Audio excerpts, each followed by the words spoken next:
freedom and I stand the American alone. way. Inside. What about liberty? Do you stand liberty? Yeah, I stand liberty. What about Liberty Mutual? I don't stand them. You stand Those dicks. life and you stand liberty, but you refuse to stand the pursuit of happiness. Why is that? I was not a fan of how Jaden Smith got that role. It But was Will pure Smith nepotism. rocked Hey man, he's an icon, okay? He's just an icon living. I don't have icon tattooed on my torso. So, I would say... Yeah, dude, we're rolling, by the way. No. Oh, shit.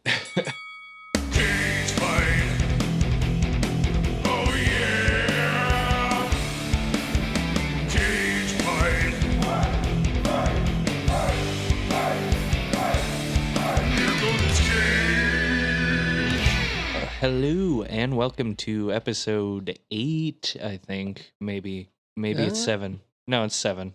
Whoops. It's up there. Yeah, it's one of those numbers, you know, it's single digit and it's there. Of the Cage Fight podcast. This is Nick remembering to introduce himself for once. Introducing ourselves. I don't know how this works. I'm Mike Durante. Do people want to know our last? People don't give a fuck who we are. I'm Mike Durante, at Darth Mike D on Twitter and at Big Daddy Bongholder on VampireFreaks.com. Oh, I was I'm wondering just what your Zach. Vampire Freaks profile was. Oh, just Zach? Well, now you know. Just Zach. Just Zach. And on the boards upstairs, we got our main man. I thought he was going to jump in there and say his name. Nah. It's Dave. That's our misogynistic engineer, Dave. Well, I don't think we What up, recorded that bitches? part. We didn't record Dave's misogynistic origin story. So I think we'll cut that out. Okay, so it's Dave, engineer Dave on the ones and twos. Yeah. How's everybody doing? 1s and 2s. I think he's more on the 0s and 1s. Oh, okay. I'm sorry. He's a You get it strictly right. Boolean kind of guy. All right. So how are you guys doing? How's your week been? You hanging in there? This week was probably went a little bit better. Not to get too into it, but actually enjoyed both of these movies. So I forgot about the movies. I was just trying to do some catch up here. Oh, yeah. So Yeah, we never see each other except here, so... And then we're jumping right on the mic, so... yeah. well, we just got our HelloFresh order in, and we just made some pepper jack stuffed burgers that were pretty good. That sounds good. And hopefully HelloFresh will sponsor us because I'd really like a free HelloFresh box. Yeah, if I could not pay for it, I would get them a lot more.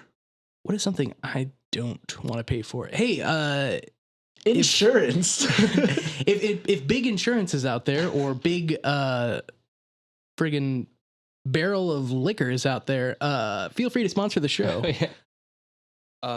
And I'm not going to incriminate myself, but I have some opinions about insurance.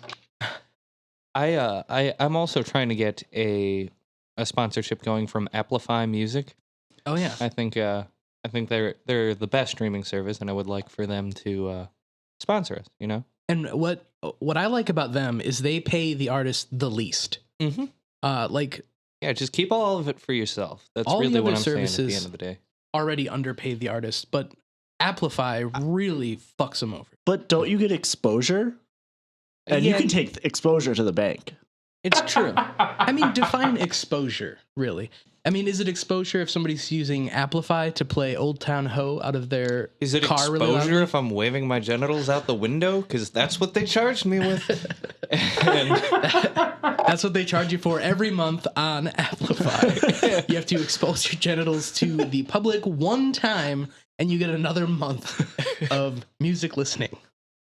Dude, think of the exposure. Speaking of exposure, we're recording this podcast outside on a 150-degree day, and In the nude. In beautiful Phoenix, Arizona. So if it sounds like we're a bit punchy or miserable or sweating a lot, it's just part of our process. Yeah, it's what it's all about. It's how we get in the mindset to talk about Nicolas Cage, mostly. Yeah. We fly out to Phoenix, we stand out in the sun, and wait until we're right on the edge of heat stroke. and then it That's gets the pretty perfect time to talk about Nicolas Cage. exactly. Yeah. It gets pretty heated, and then we start stroking. If you know what I'm saying. I in, don't know what you're saying. Nick had a stroke this week. Okay. So, Someone making toast. if anybody wants to donate to the GoFundMe to finish Nick off, Where's the toast? I want the toast, guys. don't worry, honey. I think it's bacon, and no, you're having a stroke. Okay. So, we watched movies. Detective Pikachu was great. We watched the Nicolas Cage classic, Detective Pikachu. Indeed. He was Golurk in that movie. Yes. You just gotta watch the background for him.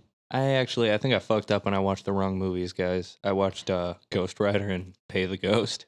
Wow, that's, I don't know, a real bummer, because Detective Pikachu was... I guess we'll have to talk about those two then, so Nick can be part of the conversation. Luckily, I've seen them, so I at least have some context, but I was really hoping to talk about some Ryan Reynolds vehicles this week. Yeah. It was good. I thought it was Detective Pikachu what versus... vehicle is this one? I heard he got like an M3 or something. Yeah. Yeah, he got one of those Mazda Miyagi's. Call back. Let's do this. That's a deep callback. That's a deep cut to something that nobody cares about. So, yeah. Hey, I care about it deeply. So Ghost Rider. So Ghost Rider. Wait, hold on. One time I ghost rode the whip, and it was a Mazda Miyagi. And Ghost Rider has a whip. That's true. Chain. I was trying to say Miata, and I said Miyagi. It's a common mistake. I can speak on that. But yeah, but Ghost Rider ghost rides and has a whip. Yep. And he's got like 25 chains. He might as well be a rapper. yeah, and famously, so when Johnny Blaze transforms into the Ghost Rider, his motorcycle transforms into a Mazda. It's just a little bit safer. It's true. On another note, and this is a shameless plug because I make money off of it, National Pleasure has a new single coming soon that sounds suspiciously like Lowrider called Ghost Rider. Wow. I'm real excited for that one. I think if they're cool with it, do you think we could bring it on the show when we do Ghost Rider 2? Oh, that would be great. We could do a premiere on the show. Yeah. That would be rad. And maybe all the hype from their song will reboot the Ghost Rider franchise. Because I'd like to see what they could do with it now. Yeah. There is a modern Ghost Rider. Uh-oh. It's in Marvel's Agents of S.H.I.E.L.D. Ghost Rider's in that show. Really? I Yes. didn't even know that. It's what's his name? Jamie Reyes or whatever? It's Jamie Blaze. No, not Blaze. Jamie Blaze. This guy has a Cadillac instead of a motorcycle. Wow. See, that's what I was getting at before, is that like when you transform into Ghost Rider and your head is a skull, basically you're exposing your bone to the open air, and We've all been there. especially Nick. Yeah. That's And why I can't be near schools. I've still got, payments I have to be making about that, but I don't pay them. I mean, who can afford it? They should be these paying days? me. I give them a show. Oh, Robbie Reyes is his name, not Jamie. Oh, okay. Robbie, Jamie, Still don't know who it is either way. pick one. They're all named after Game of Thrones characters. Pick one. Rob, James. I don't. Is Agents of S.H.I.E.L.D. still going? I don't know. Well, now that we're hovering around the vicinity of actually talking about Ghost Rider, I think we might as well just swoop right in and talk about it. So the movie was rated PG-13, came out in 2007, as I'm sure many people remember, or at least I remember. This is one of the movies I'd seen beforehand. So The old glory days of superhero movies. although while watching it, I realized that I didn't remember any of this movie. I did not either. I can't remember the last time that I saw it, but I figured some of it would be familiar, but it really wasn't. Zach's looking at us I like did not have that experience. I fools. remembered most of it. Yes, Zach is he's got good a at this. photographic memory. When it comes to comic book stuff, anything else, I don't know. But Yeah, actually, the Big Bang Theory was based on your life. Not a lot of people know that. Bazongo Zongo. Yeah. He's always saying that. He's always saying that. And directed by Mark Steven Johnson, who, I mean, he's got one of those 3-person names, which makes me think he's going to assassinate a president someday. Yeah, but, pick a fucking name, bro. Production companies of Columbia Pictures and Marvel Studios, 2 big ones that you've actually heard of this time, unlike everything else we've watched. Runtime of 110 minutes, budget of $110 million. That is $1 million per minute. That's beautiful. Box office gross of $228.7 million. So this one is in the black. Hell yeah. It made money. It's one of like 3 so far to actually at least make back what it... Because at the time, Marvel movies were shit. Yeah. Yeah, and I mean, this wasn't a terrible movie, but it doesn't really explain why there aren't really many superhero movies anymore. Not a lot of big budget superhero films out there. 110 million for a superhero movie nowadays would be fucking insane. I don't think anybody would do that. Yeah, that'd be dumb. Yeah, like especially if they cut it into like a 2-parter. Yeah, I mean, maybe if like a friggin' Russell Crowe or whoever was going to be in the Dark Universe. Yeah, because if they were on board, maybe. What are they going to do? Take like a washed up actor who's like addicted to drugs and make him one of the most famous guys all of a sudden? I doubt it. That I don't see that happening. And I mean, the thing with like, I like comic books, so don't get mad at me, Zach. But it's all the same. It's like we have one strong guy, and then we have another strong guy. He's got a shiny thing that he stole that he's going to kill the other strong guy with, and then we got to get it back because he's going to starve the universe or whatever. And their parents are probably dead.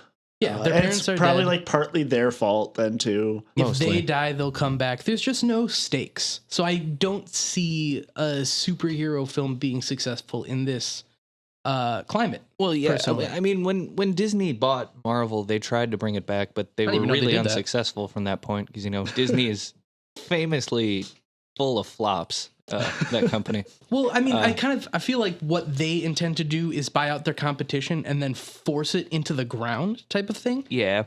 They actually want to kill the whole movie industry, so they're trying to acquire everything and then take it all down in one blaze of glory. Yeah, like they bought Johnny Blaze. Oh, yeah, they bought the rights to the Star Wars pictures, and they haven't really done anything with it yet. Yeah, there's plans for like a Boba Fett cartoon, but they just haven't utilized any of their properties. And I think they're just trying to, do away with everything that's not Disney. Like, real talk now, I am not excited for any more Star Wars stuff. I wish I could say the same. I really do. Like, I get a lot of shit for this. But I just, I'll take whatever Star Wars you throw at me. I don't care if it's trash. I just want to watch more Star Wars. See, honestly, I think, and I probably judge the new movies unfairly because so much of Star Wars to me is just nostalgia from childhood. And I honestly, if I saw those movies today, I'd probably think they were annoying and bad too. But to me, it's still great because I grew up on that. So right. But I just haven't really been a big fan of any of the new Disney Star Wars movies. Or I mean, I liked whatchamacallit, the Force Awakens one. Oh yeah. Well, Rogue One actually. I hate Darth Rogue Vader One. scene is cool, but Yeah, the last minute is awesome for Rogue One. The rest of that movie, though, I did not care about anyone. I'm so glad we can air this out because, as I said, I have an unabashed love for Star Wars. But everybody I know who's like hates all the new Star Wars movies loved Rogue One, and I didn't care about anything. Like I didn't care about the characters or really anything that happened in it until Rogue One it was kind of a pointless ruins movie. Episode 4. Yeah. Right. And that's well, yeah, I was gonna say that The Force Awakens, like, I kind of like the first time I saw it, but then the more I thought about it, the more I was like, I kind of wish instead of remaking Episode 4, they just come up with a new idea and not have to create a whole new empire again and a whole new I don't know. I would have liked The Force Awakens more if it actually built up to something. right. It felt like it was going to, and then Last Jedi was just kind of like, fuck it, let's just throw that kidding. away. Yeah. Like, what was the point then of making that movie? Yeah, I didn't even mind that The Force Awakens was a ripoff of A New Hope. I was just Yeah, I thought that was I thought I they were had problems doing with it, but like it felt like Yeah. it was done on purpose to be like, oh hey, like we're kind of going back to our Star Warsy roots. Yeah, just you wait. Yeah. And then we waited and yeah. And then they were like, yeah, fuck you. I mean, I do wish I could be more objective about Star Wars. I didn't really like The Last Jedi that much, but every time I hear about new Star Wars movies coming out, I get it just puts a smile on my face, even if they're trash.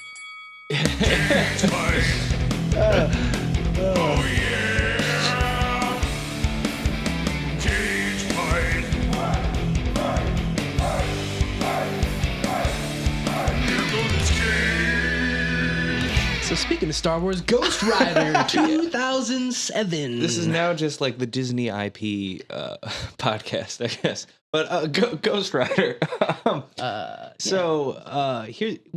Rotten Tomatoes gave this movie 27% based on all the reviews that they compiled. Audience gave it 48%. So they liked it like twice as much as those damn critics did. And here's my favorite note about the movie that I found out. Just a fun fact.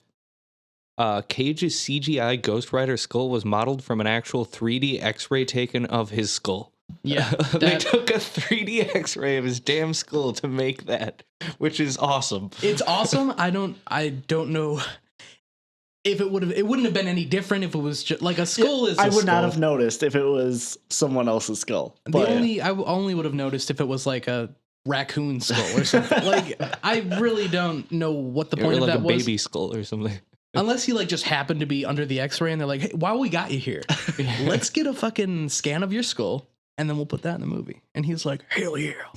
well, Nicolas Cage is a huge Ghost Rider fan. He has a Ghost Rider tattoo, which I Yeah. did not know, that he had to cover for this movie, obviously. And I mean, like we already know a little bit of his superhero fandom, given that he took his last name from Luke Cage, Yeah. and his son is named Kal-El, Yeah. which And he I wanted to be Superman. right. Yeah. He almost was Superman. Yeah, Ah, but this what was could his have been? first superhero movie. This was his First of 3. yeah. Well, And going? now Wait, let's what's the let's oh break wait, this Ghost down. Rider 2 I'm forgetting about. No, Who's- Kick-Ass and Spider-Man. Oh, Spider-Man, But shit. he was also in the fucking Teen Titans movie, Yeah, he was Superman. Superman. He was So 4. There we go. And yeah, I would say he'll be in another one at least. Well, I mean, I like to think of our politicians as the real superheroes. So I feel like The Runner was almost a bit of a superhero. Okay, I movie. gotta go. Sorry. And Zandali, just his sheer, Oh, fuck the you. sheer power of Fuck his fucking you. in that movie. I hate both of you with a passion. So, well, I have more trivia here, but The one thing I did know about this movie going into it, Rebel Wilson's film debut. I was not expecting her to see her in this movie, and I didn't realize it was her film debut until I saw the IMDb trivia. But yeah, she was funny in it too. She's Like has I definitely A remember minute? who that is. she's from like the Pitch Perfect movies. She's Yeah. like super British, super funny. I like her.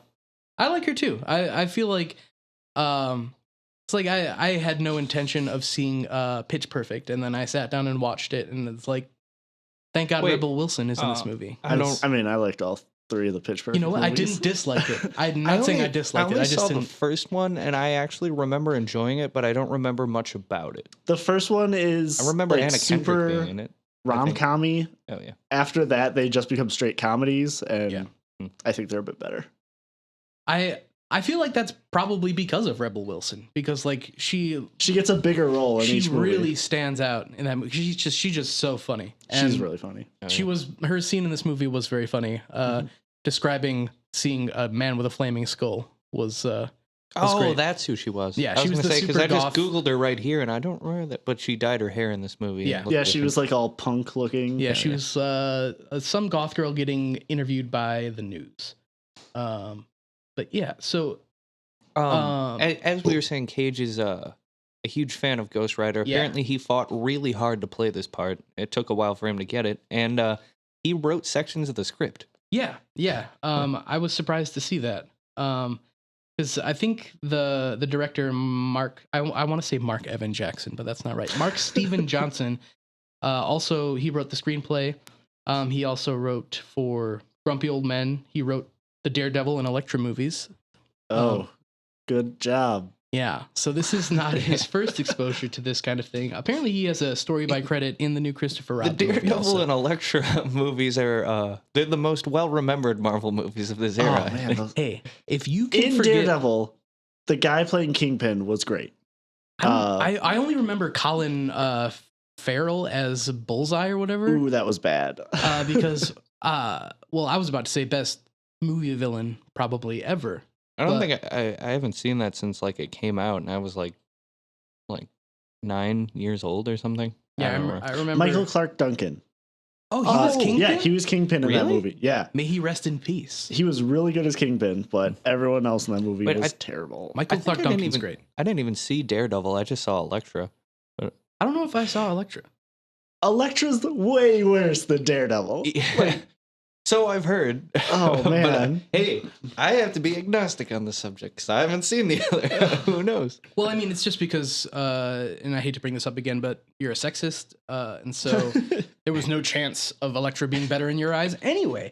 But yeah. I'll second that, motherfucker. Oh, damn it. So here's actually, I'm glad this was in the IMDb trivia because I really actually lost some sleep thinking about this. Were those really Nicolas Cage's abs in this movie? Because there's rumors that it's CGI. The director has refuted these claims, but he looked like positively jacked. And Yeah, he was ripped. We've That seen was- him like look pretty good, but he was like glistening, just fucking ripped in this movie. Yeah. Well, the one scene where they show him like shirtless or whatever, Yeah. he like when he was breathing in or whatever, it did look weird. It did look off. he might have been like flexing or something. Yeah. Like his torso was so sweaty that it looked like it could I either think he be. just came out of the shower. Oh And yeah, that was part of it. It added to the It made me gloriousness sweaty. of his body. Yeah. It made it look He- like he was like oiled up or something. And Yeah, basically they were like, hey, in case you're wondering why this guy has a shot with Eva Mendes, here's why. Because I don't know, a theme in both of these movies is that Nicolas Cage looks old and has a beautiful love interest in both cases. You know, so certainly everything made post 2010 has been like We'll that. get to Pay the Ghost. Yeah. I have issues, but we'll get there. We'll get there. The thing is that I noticed in this is the movie that made me notice it. Nicolas Cage has weird hair. Yeah, he Like, does. The classic Nicolas Cage look that I think everyone knows is like it's long-ish, but it's like slicked back, but then cut at the back. Mm-hmm. And in this one, he has normal Yeah. hair and he looks weird. Well, Yeah, he looks here's- strange. Here's my next fun fact for you. And this is a perfect transition. They spent 3 hours per day applying his hairpiece for this movie. What is with his hair? I don't know. Like not for this movie, just he was Nicolas. wearing a hairpiece too. 3 hours. And what kind of hairpiece takes that long? Like, I don't know. Did What's he wrong shave- with his regular hair? I don't know. Well, yeah, why didn't he just cut his hair like that? It's just a short haircut. like I don't the know. only thing I can think of is like, does he have like a giant crater in his head or something that they needed to cover? 3 hours. Like I could see that if he was, dressed up like a fucking Darth Maul type or something, but he just a guy with hair. It wasn't on fire even. Just his regular hair. Just normal. Yeah, I do get your point though. What is with his hair normally? Every movie his hair just looks kind of off. Aside from like maybe his like Deadfall it looked kind of weird too. Oh, but, he was wearing a wig there the whole time, so it Oh, made yeah. sense. But Is he like Xandali was the only self-conscious one about his own where- hair? yeah, maybe. Oh, I would say probably. I mean, a lot of actors kind of go through the same thing. Like Bruce Willis always has he's either bald or he has like an ever-changing hairline. Like at some point he finally came to terms with it and it's just like, fine, I'm gonna shave this shit. Mm. But Nicolas Cage usually has something going on with his hair. That's why I can't wait to watch Con Air because his fucking mullet in that movie is iconic. More like Con Hair.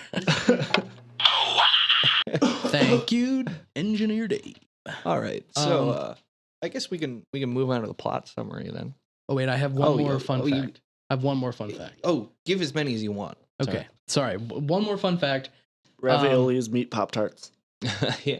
Sure. That's true. Or that's, cheese. That's not even fun. That shocks me to my core. So to create Ghost Rider's voice, the sound designer Dane A. Davis recorded all of Nicolas Cage's lines as Ghost Rider, filtered them through 3 different kinds of animal growls, played backwards, to cover the 3 separate frequencies, and then they played that through a mechanical volumizer before finally giving it like some kind of crackle.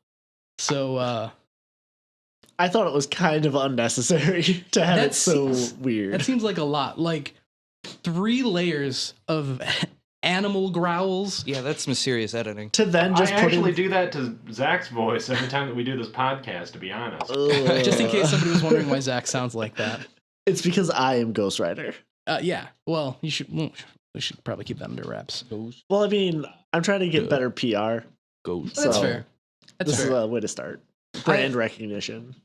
No, there's the Marvel universe is a bit they're kind of, they like to keep secret identities or whatever, a lot of the heroes. I would say for the most part. Would you agree with this, comic expert? For Marvel, like half of them, like they had this whole like civil war about it. Well, yeah. But the reason that they had a civil war is because there was a Yes, lot of yeah, heroes yeah. who didn't want to give up their identities. And then I don't know, I've been watching a lot of anime recently. Like, One Punch Man, My Hero Academia, where it's like, The Wolverine anime.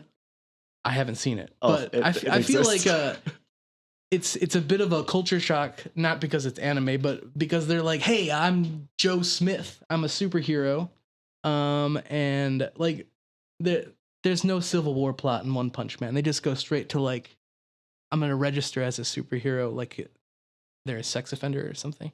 I think that's been a more recent thing that's been happening is, and I think it's the reason behind it is they wanted to have it more believable to be like training these superheroes to then go fight crimes, where it's when you just have like Peter Parker's this kid in college who now goes fight people in the streets, seems kind of weird, where if it's like, oh, we have these people, we're training them to fight these bad guys, we're not just sending kids Yeah. out to die. Mhm. I also feel like it kind of adds like a layer of complication where like, we want to have Spider-Man fucking naked in an alley, but nobody can see his face because everybody knows who Yeah. Peter Parker is apparently. Yeah. But I don't know. Irrelevant. Just thought I'd Another that out side there. note about that. One of the best scenes in a Justice League cartoon was Lex Luthor got into the body of the Flash, and like he was going to cause havoc, but he was about to get caught or like switch back, whatever. And so he quickly like runs to a mirror. He's like, "At least I'll find out who the Flash is." And he takes off the mask, and he's just like, "I have no idea who this person is." That's funny. That's was good. that better or worse than when Doc Ock was in Spider-Man's body? Superior Spider-Man was good, and I I- will stand by it. I loved Superior Okay. I Spider-Man. thought that was a good storyline. I remember that's one of from the brief 3-year window where I actually read comics that occurred in there, and I liked it. Don't worry, Zach. I am not here to talk trash about Superior Spider-Man. You look like you're about to get real angry with We're me. about to throw hands. I love Superior Spider-Man. That's the only reason I brought it up in the first place. Like, you can punch each other, just don't throw your hands. I don't need shit breaking. I'm gonna fucking take off my hand and throw it down your asshole. So Ghost Rider. So summary. Ghost Rider 2007. Right. I was so close to hitting you with a theme song again, just saying. All right. The plot summary. Here we go. We're gonna stay. I just want on to top say, here. good luck editing this. Thank you. It's gonna take me some time. That's That's why I love going off on tangents because I don't have to It's the do best. any work in post. Fuck these guys. All right. So right off the bat, we get Sam Elliott narrating the opening. Every generation has a Ghost Rider who collects on the devil's deals. Legend has it that years ago, one Ghost Rider outran the devil, and sometimes legends are true. And then, bam, cut to stunt cyclists at the circus. We got young Johnny Blaze, which is Cage's character, but at this point in the movie, it's not played by him. Yeah, and this his dad. is when he's supposed to be 17, I think, or something at this point. Oh, yeah. And I'm just gonna quick say that was basically the Coors Banquet beer voice. I was gonna say, I mostly base when I do the impression of that. I mostly base it off of Sam Elliott. So when I hear the opening narration in Ghost Rider, or when I heard it, I was expecting him to like throw in "Where's the beef" or something in there. Coors, the banquet beer.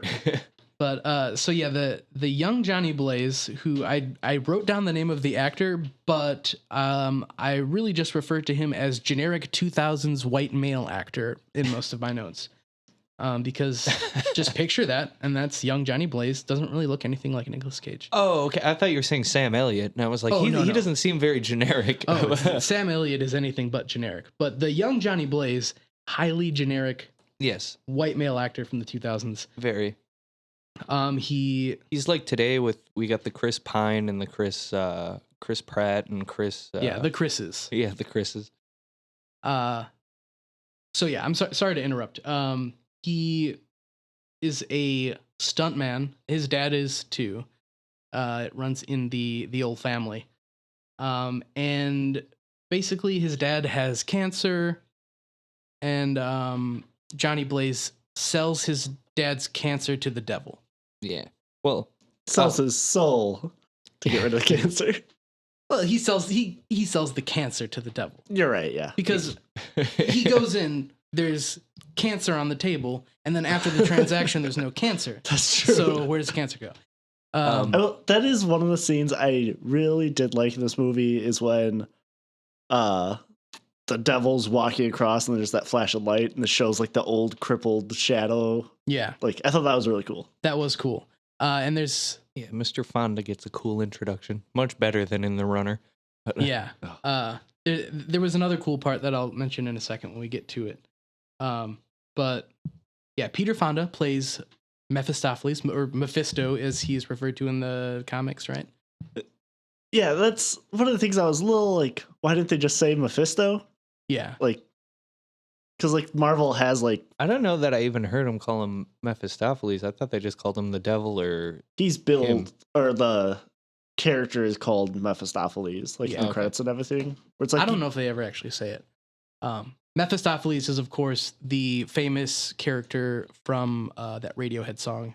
Oh, yeah. I know exactly what you're talking about. Pyramid Song, yeah. I believe. That's where the demon is from. Is that the one that's like, I'm a creep, I'm a weirdo? Yeah, I'm a demon. Oh yeah, that's the only song they ever made, right? It's the only hit they ever had, so probably.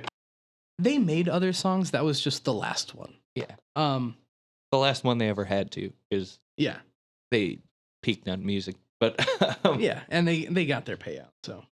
Oh yeah, but Cage makes the deal with Mephisto and becomes the Ghost Rider. Well, he doesn't know it yet. He just knows that his dad's cancer's gone, and he will be beholden to Mephisto at some point when Mephisto chooses in the future. Right.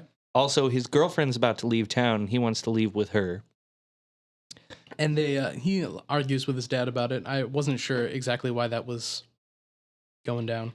He wanted to leave to make a life with this girl, but his dad wanted him to stay and be a stuntman with him. And apparently Eva Mendes' dad was like against their relationship. Oh, I didn't catch that part. But it all ended up not mattering. The whole point of it is that Cage lets down his girlfriend after promising her. So he lets down his girlfriend. He sells his dad's cancer to the devil.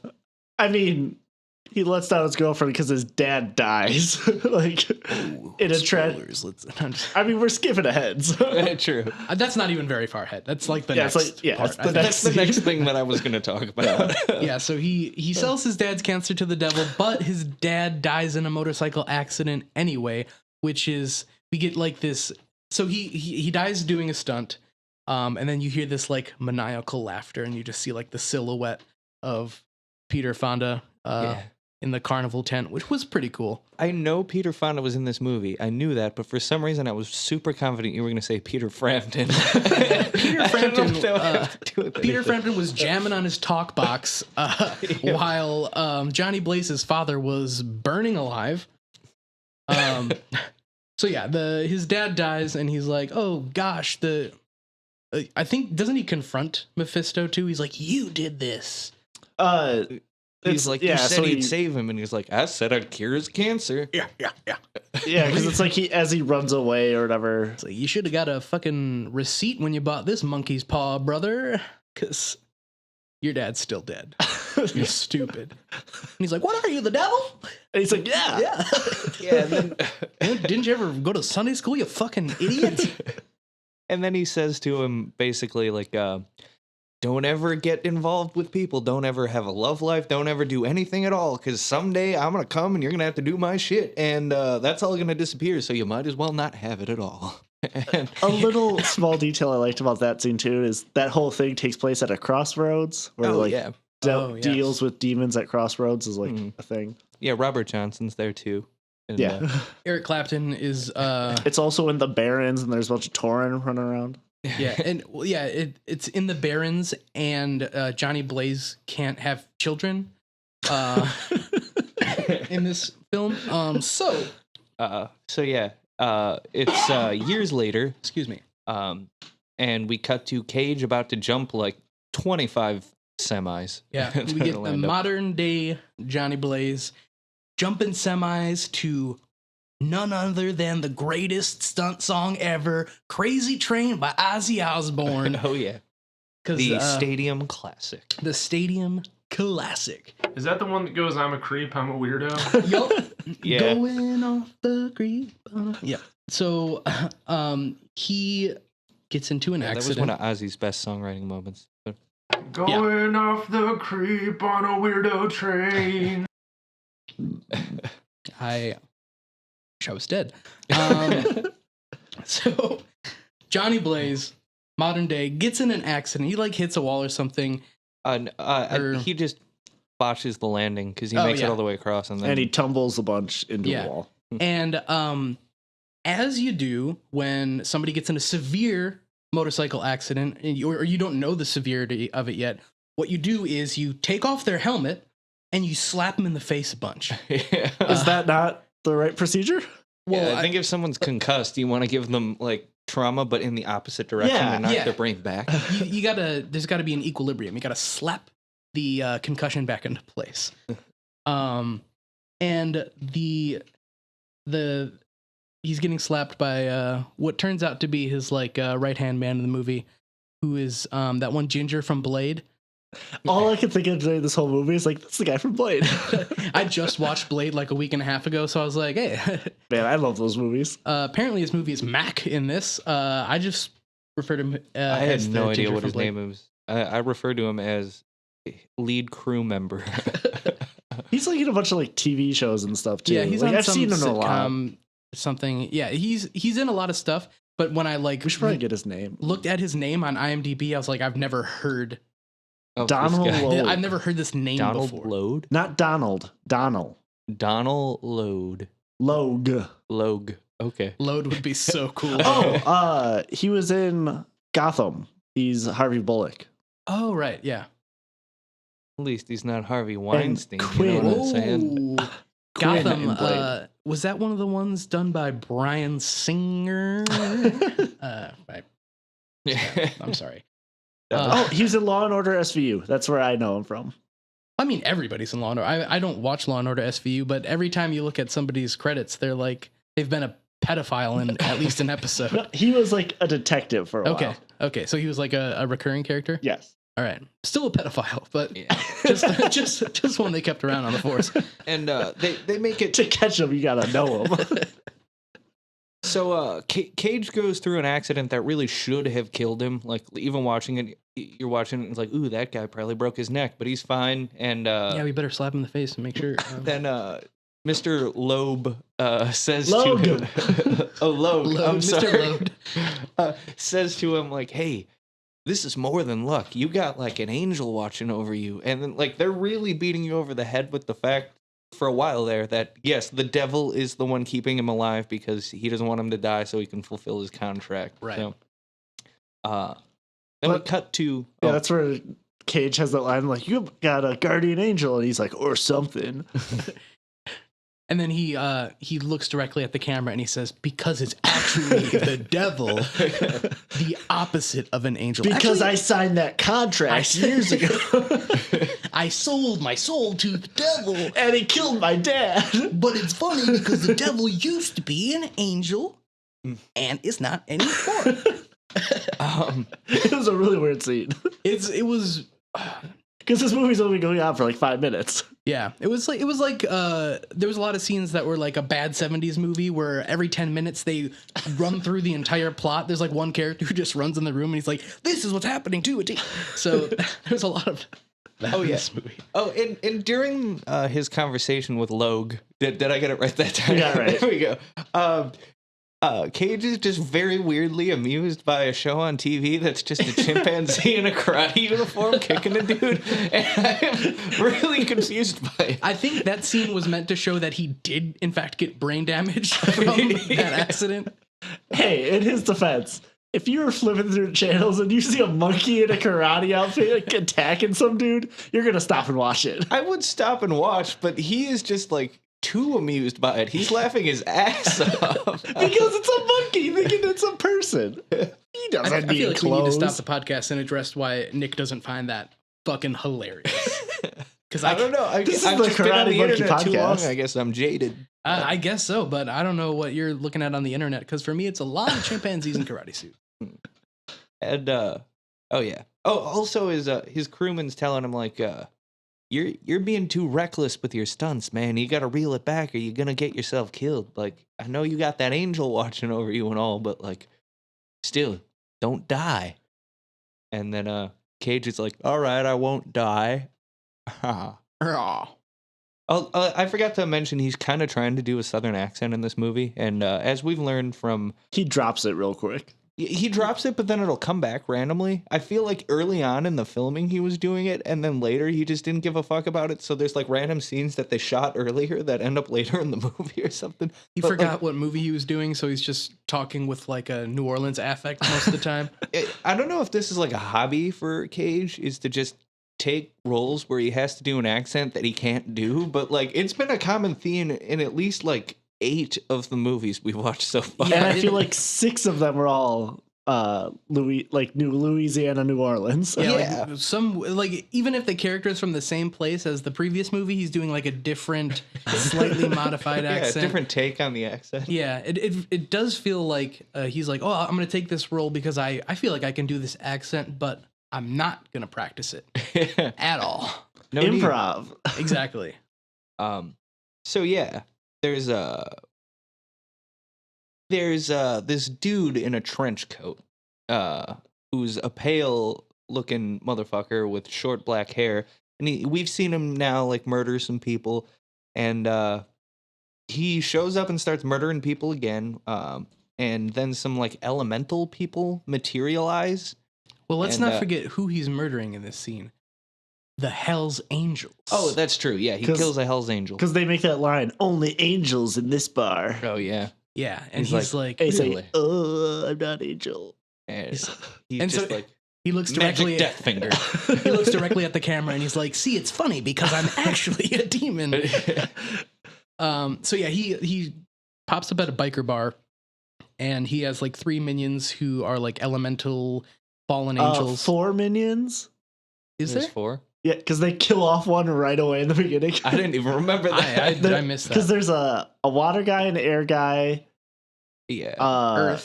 Earth guy, and who was the 4th one? Who did I miss? Exactly. There's no 4th one. You fucking liar. I don't know. I feel like the 4th one would have been fire, but Ghost Rider's got that going on already. Right. Or as I call him, the Cage Rider. We already got a Earth, Wind, and Fire. It's a real celebration. Did they do that? Is that Earth, Wind, and Fire?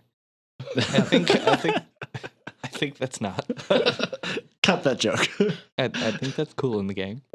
So yeah, he kills these bikers. He brings his little fallen angels down.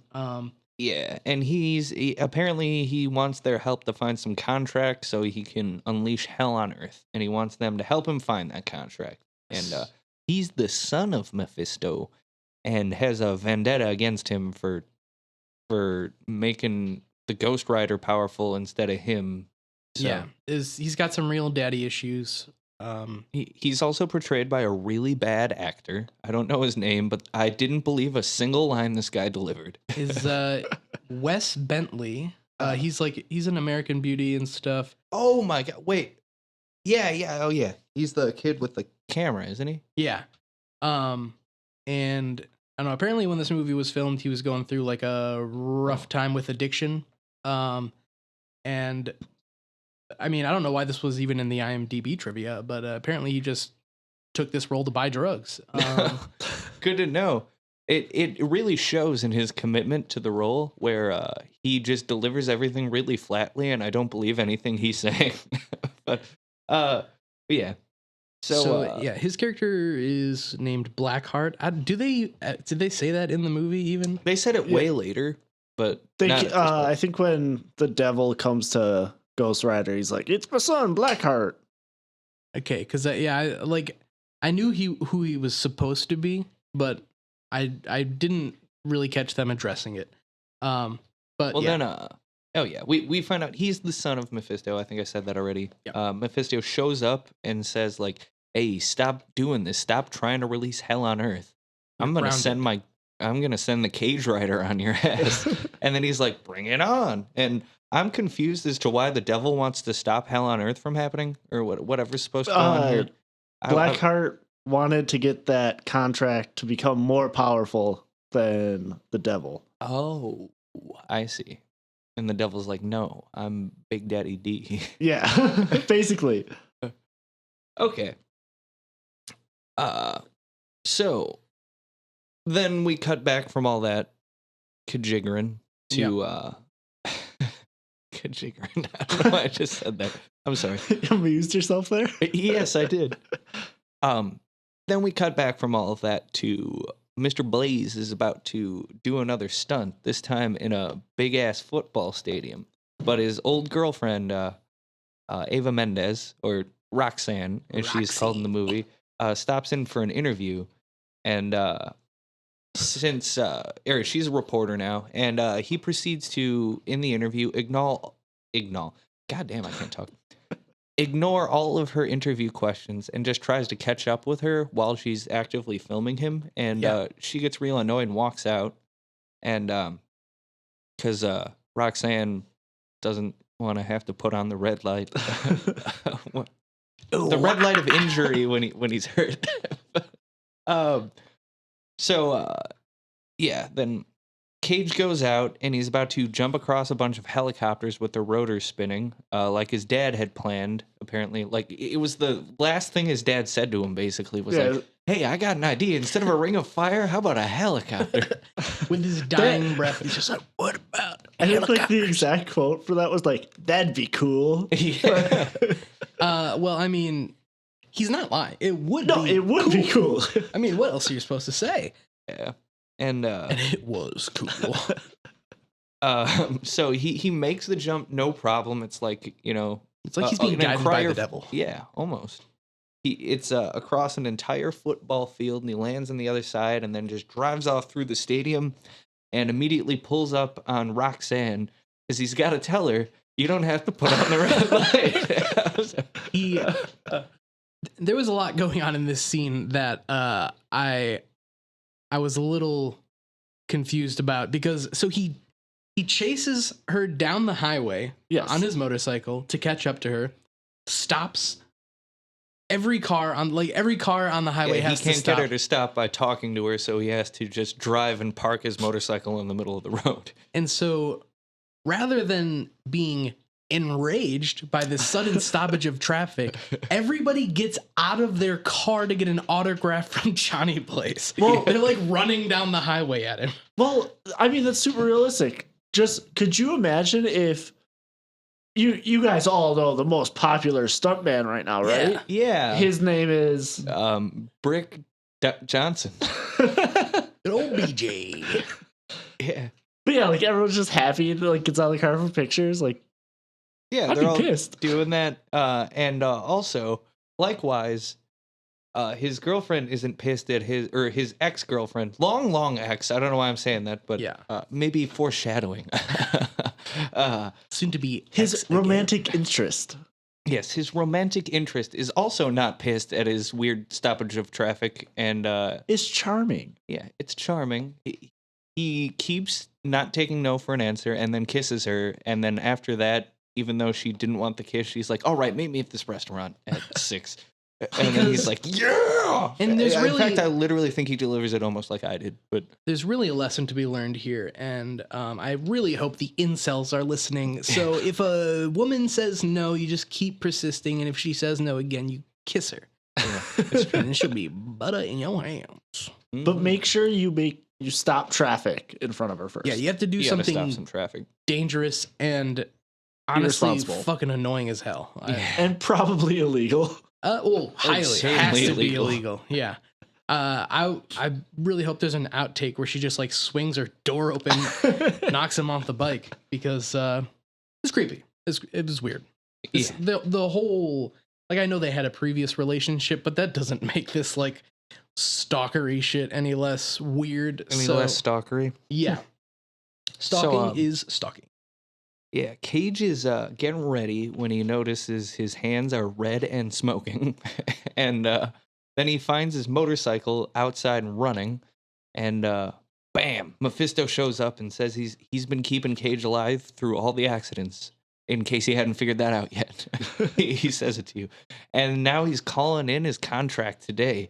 And he says if Cage succeeds, he'll return his soul and take the powers away again. But then Cage is like, well, I'm not doing it. And he's like, well, too bad, buckaroo, because it's happening. And the motorcycle then starts going crazy fast with Cage on it, leaving a trail of fire and blowing up everything he passes by. And meanwhile, Roxanne is waiting in the restaurant, and she's put up. Don't even. She's putting on the red wine. Okay, that was good. Yeah, she's getting wasted because deep down she knows she's about to be stood up because that's classic Johnny. But at one point she's like, ask the like waiter or whatever, like, am I pretty? Like, Oh yeah. she knows. Wait, she's really? pretty. I didn't even. You didn't want to see that? I might have been taking notes. I might have been too happy about the fact that I came up with put on the red wine, which is in my notes, by the way. God damn it, dude. No, yeah, it's like she gets like they keep cutting back to her as Johnny Cage is turning into the Ghost Rider. As she's progressively getting like more and more drunk. And at one point she's like pulls the waiter down. It's like, am I pretty? And the waiter just goes, Oh man. Yeah, because this insanely beautiful woman has been rejected by a sack of skin, and it's really. Here's the other thing that Did you just call Cage a sack of skin? Well, man? well, well, That's disrespectful. everyone is a sack of skin. Let me just elaborate real quick here. When they did, so they show the young Johnny Blaze and the young Roxanne at the beginning, and then when they cut to current, Oh yeah. it looks like she's aged like 10 years and he's aged like 30. Yeah. It's like it's very lopsided. And yeah, I don't know. I just I feel like she could do better. Yeah. I'm saying it. She could do better. She totally She's a could. queen. I stand a queen. Let's not lie here. In pretty much every movie we've seen Cage with a love interest so far, I think she could have done better. And I will reiterate, if those abs are real, to the man. We, It's we just, love Nicolas Cage, if that's we not love clear. Nicolas. I would fuck Nicolas Cage, but for the money. well, especially with those abs. Like, But 2 for the show. Yeah, 1 for the money, 2 for the show, 3 for the abs on which I'm gonna blow. oh, Uh, nice. So yeah. But yeah, he's got No, a no. rockin' bod. So, So Cage is drawn into some warehouse, where he's starts screaming maniacally and going like blah, blah, blah, doing classic Cage freakout moment. yeah, gotta get a little bit.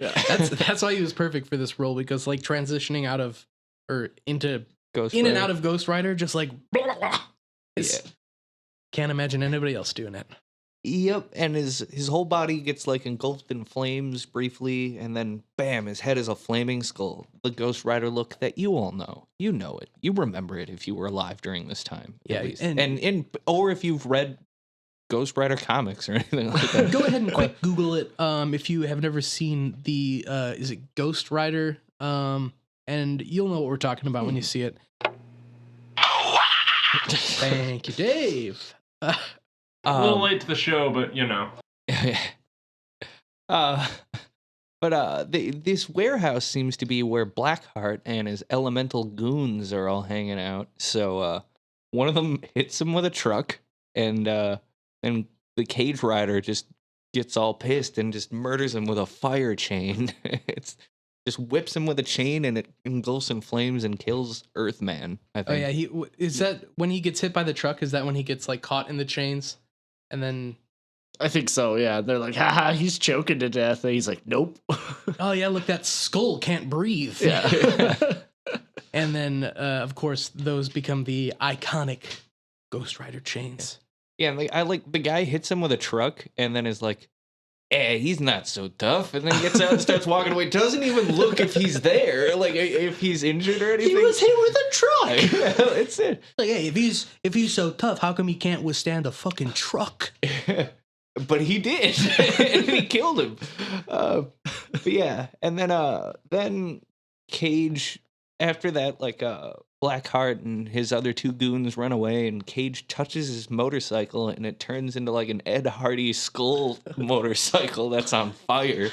And, he stops some random mugger who's mugging Rebel Wilson, and he says some really metal shit about like your soul is stained with the blood of the innocent, and like grabs him and like. That's actually the exact moment where her character becomes goth. She's like, fuck yeah. Yeah, and then he just tells the mugger to look into his eyes, and basically shows him like a fiery version of Slayer's Disciple music video.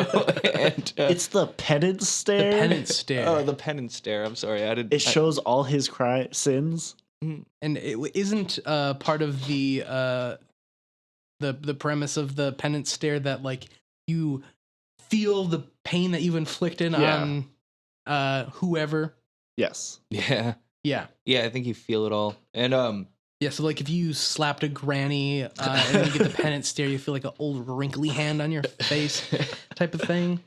And but some people are into that. Hey, you know what? I'm not knocking it. I'm not here to kink shame. Geriatric BDSM is my biggest hobby. So But their bones pop right out of the socket, so you can pretty much fucking rope them up in any position. It's great. But yeah, then after that, the mugger's eyes are like gone. They're like gouged out. There's just like fiery holes in their place. Fucking kills a guy. Yeah, he just fucking murders some random dude who was mugging a lady. Which I mean, like, I don't know. I feel like there's worse people that he could be going after. You know what I mean? You like, gotta start small. I guess, yeah. But just murdering a mugger doesn't seem. It's not proportional to the crime that occurred. I think.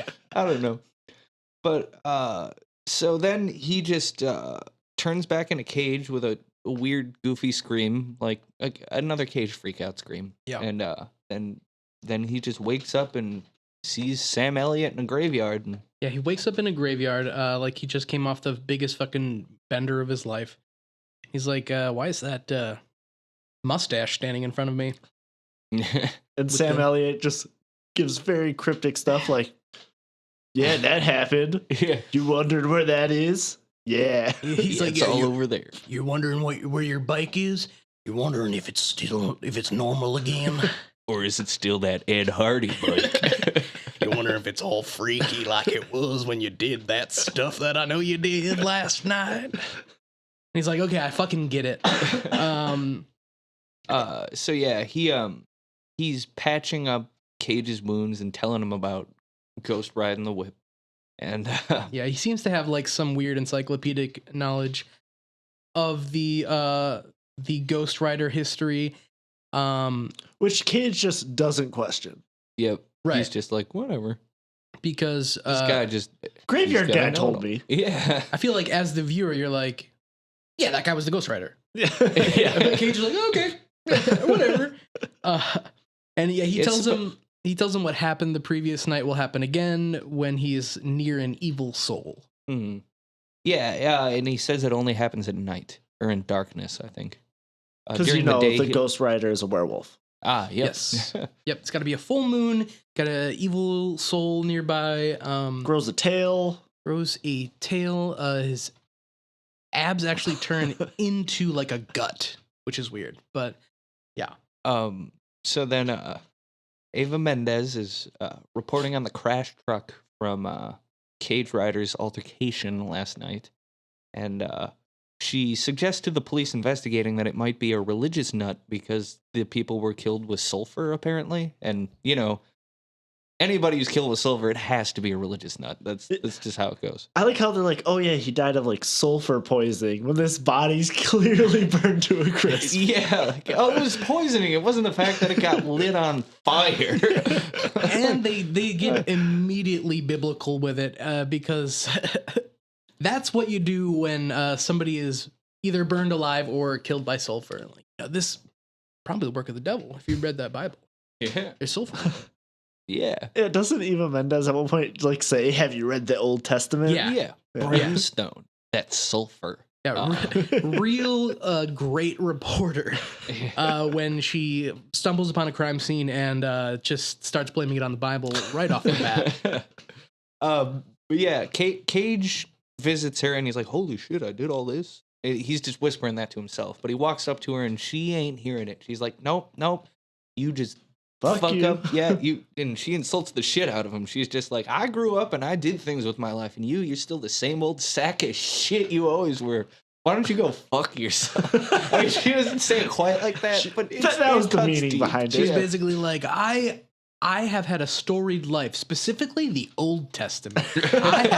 I have read the Old Testament, and you are still the same non-Bible motherfucker. Yeah.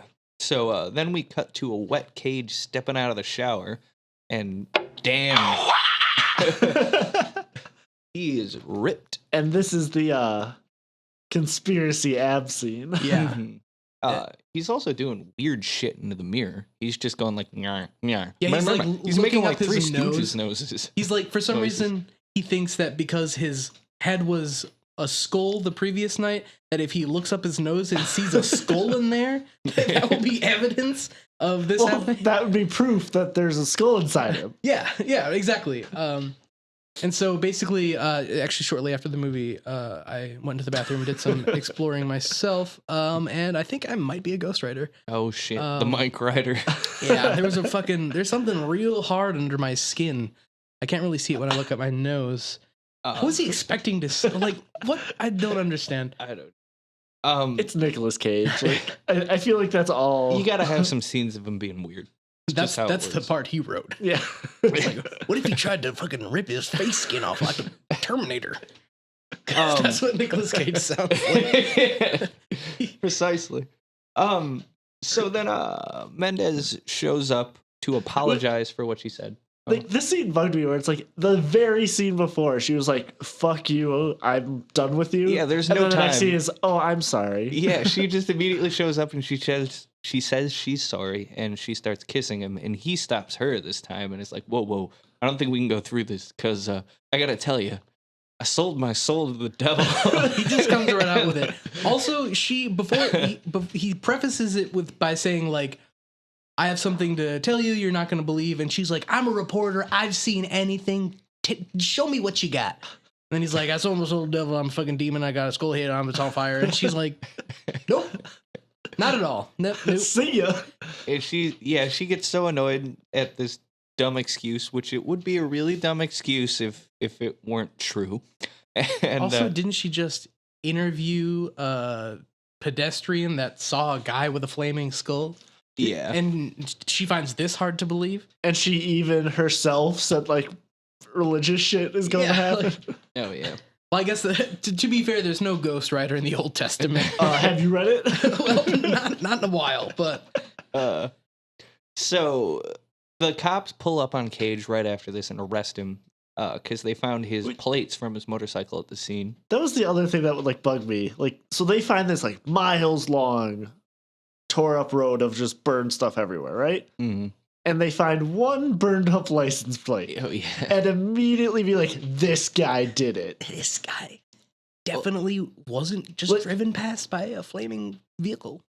Or also, like, how did he burn up an entire street? Yeah. Like, they how don't did even you qu- do that? What Yeah. exactly is the crime that he's being accused of? Exactly. Like, his crime is Fire. his license plate burned up. His and they're crime just like, is we're the taking you to Prometheus jail. crime. So they interrogate him, and he's just like, I don't know what to tell you. I didn't kill anybody. And so they get mad and throw him in a holding cell with a bunch of other dudes. And these all these other dudes are like, hey, it's Johnny Blaze. Let's beat this shit out of him. Immediately, they just Like, no all time gang passes. up on- Except the one except kid. one guy. Yeah, except one guy. And so while they're beating up on him, I guess they're all evil, so he just explodes in a fiery blaze and becomes the cage rider Hey. again. And he melts the bars and escapes jail, and he says to the other guy, "You're Innocent." innocent." And then so then we cut to Blackheart is in a church and delivering his lines really poorly. This is another scene that bugged me because earlier when Cage was at the cemetery with Sam Elliott's like, oh, don't worry, those demons can't come to hallowed ground. Oh yeah, And now this scene is Blackheart in a church. right on hallowed ground. It's a fake church, though. That's Oh, it's like Church of Scientology. yeah, or like all the other ones. But yeah. So he's interrogating the priest about where the contract is, and then Cage shows up, and it's not really well established where this church is in relation to things, because I thought he was just somewhere random, but all of a sudden he's fighting the air elemental dude, and Oh yeah, when he breaks out of jail, oh yeah, and hasn't he already killed one of the guys at this point? yeah, he killed He killed the Earthman. yeah, Killed Earth. Now Air. Wind. yeah. Now he's only got to kill fire, self, earth, wind. But he shows up, fights air elemental man, and air elemental man is like, you can't burn air, and he's like, oh yeah, and then he just whips his And chain then he burns and, air. makes a chain of fire tornado, burns air, and fundamentally flawed premise there, because I burn air all the time, like propane and shit like that. But whatever. So yeah, a SWAT team is called in. And Mendez sees the commotion from like across the street in her apartment building, and she shows up and just sees the cage rider and recognizes it immediately as the Cage Man. And the cops then afterwards try to pressure her into giving up info on Cage. Well, I mean, a little bit later. I'm sorry. They cut to her being in her studio. The cops show up and they say, like, hey, we know it's Johnny Blaze. We've got him on security cameras turning into that thing. Where is he? We want info about the cage, or we're going to release the fact that the cage is the cage rider.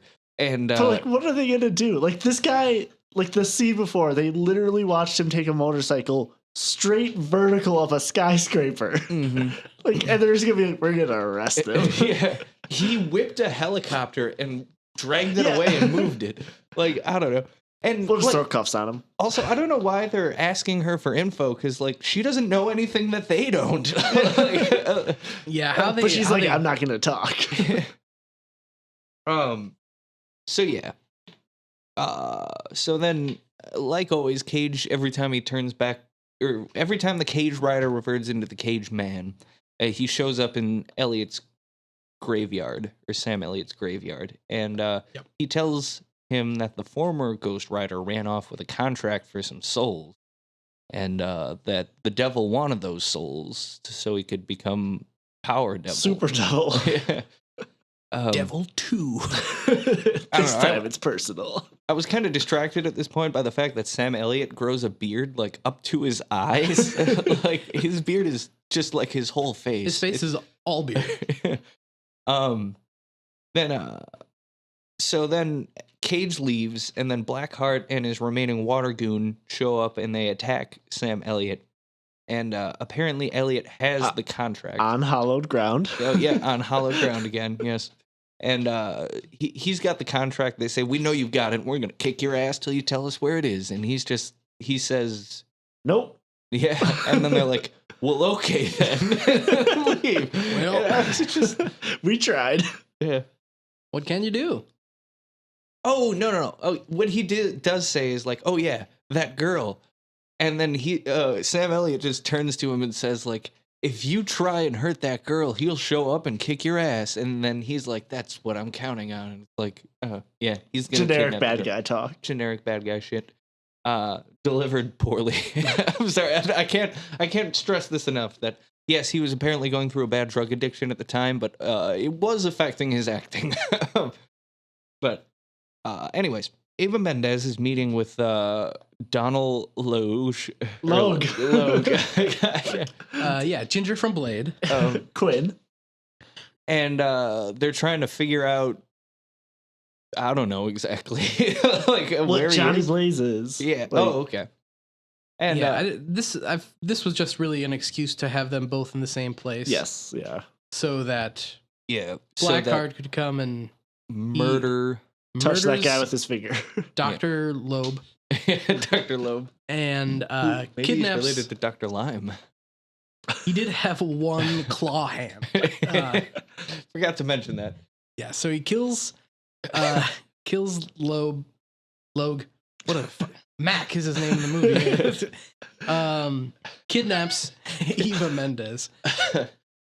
His actual name is harder to remember than his character name, which is the reverse of every other thing that's happened. Donald Logue. How is it hard to remember? I can't remember. Is it Logue or Loge or Loeb or Logue. Loge? Logue. Get a real name, then I'll remember it. Yeah, get a name like Johnny Blaze. So then afterwards, the cage rider shows up and he starts like punching up on Blackheart and tries to give him the old penance stare. And Blackheart's like, not gonna work on me. I don't even have a soul, bitch. And then just kicks his ass and tells him, like, you go get that contract or I'll kill Eva Mendes over here. And then Cage shows up to Elliot and is like, hey, I want that contract. And Elliot's like, why? And he's like, because I need it. And he's like, Why the fuck do you think? and he's like, all right. And then he picks up a shovel and just smashes it on a tree and pulls it out of the handle of the shovel. And then Sam Elliott's like, we ride, and gets on his horse and just bam, he's the Ghost Rider. It's a big reveal that you probably figured out already, but I feel like if you didn't figure that out fucking immediately, there was no suspense whatsoever. I guess the cool reveal is that he has a fucking flaming horse. yeah. But if there was 1 second from the introduction of Sam Elliott to now that you didn't think that he was the previous Ghost Rider, I don't know where your head was at. Yeah. Yeah, so they both transform, which apparently Cage can do at will now. He couldn't do that before at will, but Yeah, now and he don't just worry about can. it. Yeah. Well, we find out, I think this is at that point, that he's like more powerful than his predecessors because he sold his soul out of love rather than greed. Yeah. Oh, I didn't remember that. I must have missed that. Yeah, because he wanted to like fuck his dad's cancer. And so that makes him more powerful than the guys who just wanted to give people cancer. So I don't know. I think the line was like, what'd you sell your soul for? And Cage just like heartache. Oh, yeah. Yeah. And Sam Elliott's like, Wow. holy shit, brother. Yeah. That was a cool comeback. Can't even believe that shit. So yeah, they after that they transform and they ride to where Blackheart is, which is the place with all the souls that the contract gets. And then they transform back when they get there. And then Sam Elliott's like, well, I could only transform one more time. Guess I'll die. Yeah, so I'm gonna go die. And then, like, apparently the journey there, it was incredibly important that he transformed for that and then flip back. I felt like that whole thing was just an excuse to be like, no, it would be a cool scene. The modern Ghost Rider with cowboy Ghost Rider. An overhead shot of them Yeah. leaving behind 2 flaming trails. That'd be badass. because apparently It was kind of badass, though. it was super badass. It was cool. It's just like it was so anticlimactic when they get there, and then he's just like, "Well, I can't do anything." To put it in perspective, it's like, what the fuck were you thinking? Why did you do that? Like, You could have saved it for the fight, no doubt. But you did it for the trip there. I also want to point out, like, he sold his soul to the devil, so he just went to hell. Oh yeah, yes he did. Damn, poor Sam Elliott, man. Yeah. Didn't think that one through very well. It's starting to look like he was a pretty fucking shitty Ghost Rider anyway. So maybe selling his soul for greed had nothing to do with it. So then Cage starts walking in, and the waterman pops up and pulls him underwater, and then we get what is kind of an unintentionally funny scene. Is they're like, and then he's like, and then torches him Underwater Cage. Yeah. I felt like that was the point of the movie. Like, oh shit, we never killed this guy. Quick, kill him. Yeah, we gotta quick kill him off before. Let's get him to come out of a puddle. So then he continues on and he sees Blackheart and he's just like, I'm gonna ghost ride you. and Blackheart's like, but I got your girl. And he's like, well, then give me my girl. And he's like, okay. Come on, man. and he starts throwing like fiery dirt balls at him, and Blackheart's like Pocket sand. It makes some. He makes some really distressed noises when he's getting hit with these fiery dirt balls. But then the sun rises, and he's like, "Ha, gigs up, bitch!" And then Cage, since he can't be Ghost Rider in daylight, turns back into the Cage Man, and Blackheart then is like, "Yeah, I'm gonna read that contract you brought here for some reason," and then souls start flying out of the walls and go right into him, and he's like absorbing them all, and he says the cliched line, "I am Legion." Yeah. I think our Legion. Yeah, we are. Oh, I was thinking of the line where he says, you know what happens to a toad in a lightning storm? Same thing that happens to everybody else. So yeah, then Legion fights Cage, and as just Cage, not the Ghost Rider anymore, and Ava Mendes is there too, and they're shooting him with a shotgun, and it's not really doing much. But she then blows off his head, though. She does blow off his head, and then it grows right back, and then yeah, I mean, that was cool. I was like, damn, all that work. Why? At first, I was like, why did he bother turning someone into the Ghost Rider if you could just shoot him in the head? But then it made sense when it grew back. But yeah, then Cage like stumbles into the shadows and becomes a Ghost Rider again, and he's like, oh, if I'm just out of the sunlight, I'm the Ghost Rider. Because he's a werewolf vampire. Yeah, a werepire. And then so with then he just grabs Legion and says to him, and it's like, ha, you ate a bunch of souls, so you got a soul now have my penance stare. And then he's just like, nah, and dies, and he's dead. And yeah, then Mendez kisses Cage because women are usually a reward in lazy writing. But then Mephisto shows up and says like, hey, I'll take the power back now. You filled your end of the bargain. And then Cage is like, no, I'm going to keep it and use to fight you and your stupid face. And then, dummy, you gave me this power, idiot.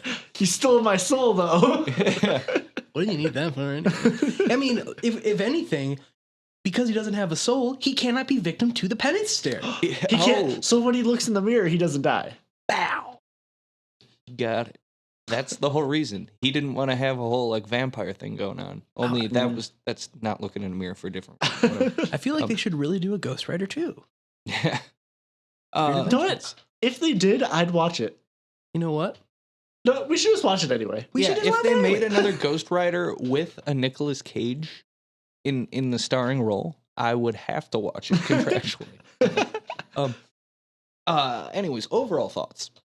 I enjoyed this movie. I mean, it wasn't by far a great movie or anything, but I mean, it was enjoyable. Had some cool scenes. I will say it was maybe I have a more positive view on it because of like the last like 4 movies I've seen before this. It was just like a breath of fresh air to finally see something that wasn't like a slog. But Yeah. I had a good time watching this. I don't know. Yeah, and I was a little bit nervous when I saw that it was 2 hours long. But it didn't really feel like it dragged on too much. And I feel like as far as the early Marvel movies go, not including Spider-Man, this is one of the better ones as far as that whole Daredevil Elektra nonsense. The original Hulk. Oh yeah. Well, I mean, Isn't the guy who did the Hulk something for this? I don't know. Wait, wasn't that Tony Kang? No, that's it. Ang Lee. Ang Lee, that's it. Whoops. Not that Hulk movie. But yeah, and I mean, you're definitely right. There's somebody that was involved in this, that was involved in that first Hulk movie. But yeah, and I feel like this was a suitable end to the superhero era of movies. And because 2 years later, after this was made, Disney would buy Marvel, and it would all be over. yeah, and so if we were to see another superhero movie these days, like if they wanted to bring it back for God knows what reason, I feel like they would definitely look to this movie over Fantastic Four as like material to pull from. Yeah.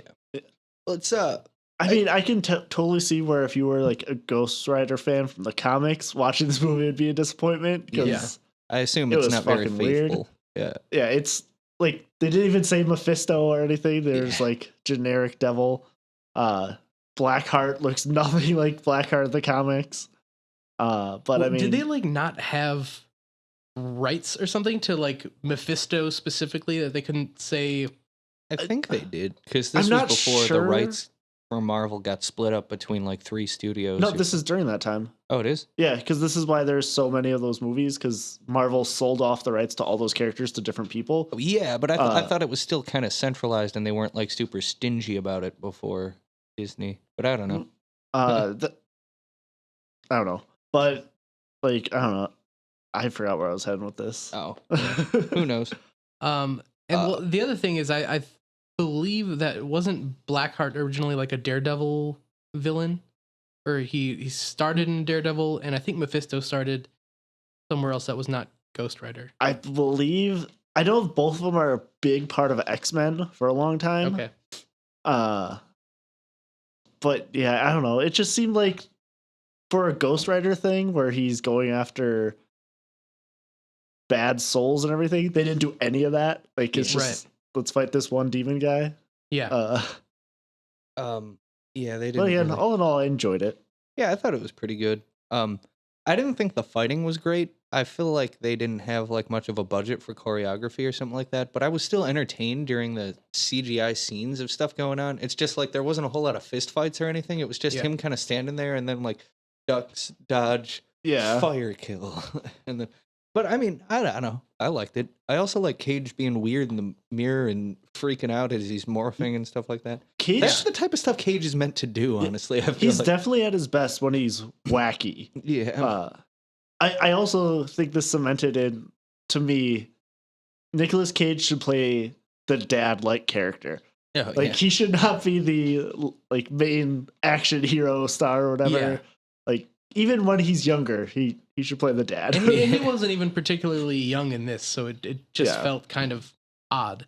And I guess knowing the backstory that he like really lobbied to get this role because he's obsessed with Ghost Rider, I'm glad that he got it. But it just good for Cage. Yeah, good for Cage. Doesn't seem like the first pick for me. But I'm glad he did it. Well, yeah.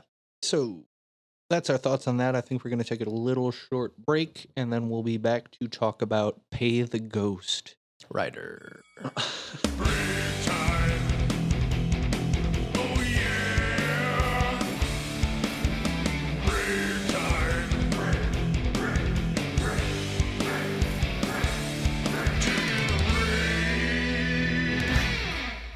I think they really should have, or here, controversial opinion, they should have made a crossover between these movies called Pay the Ghost Rider.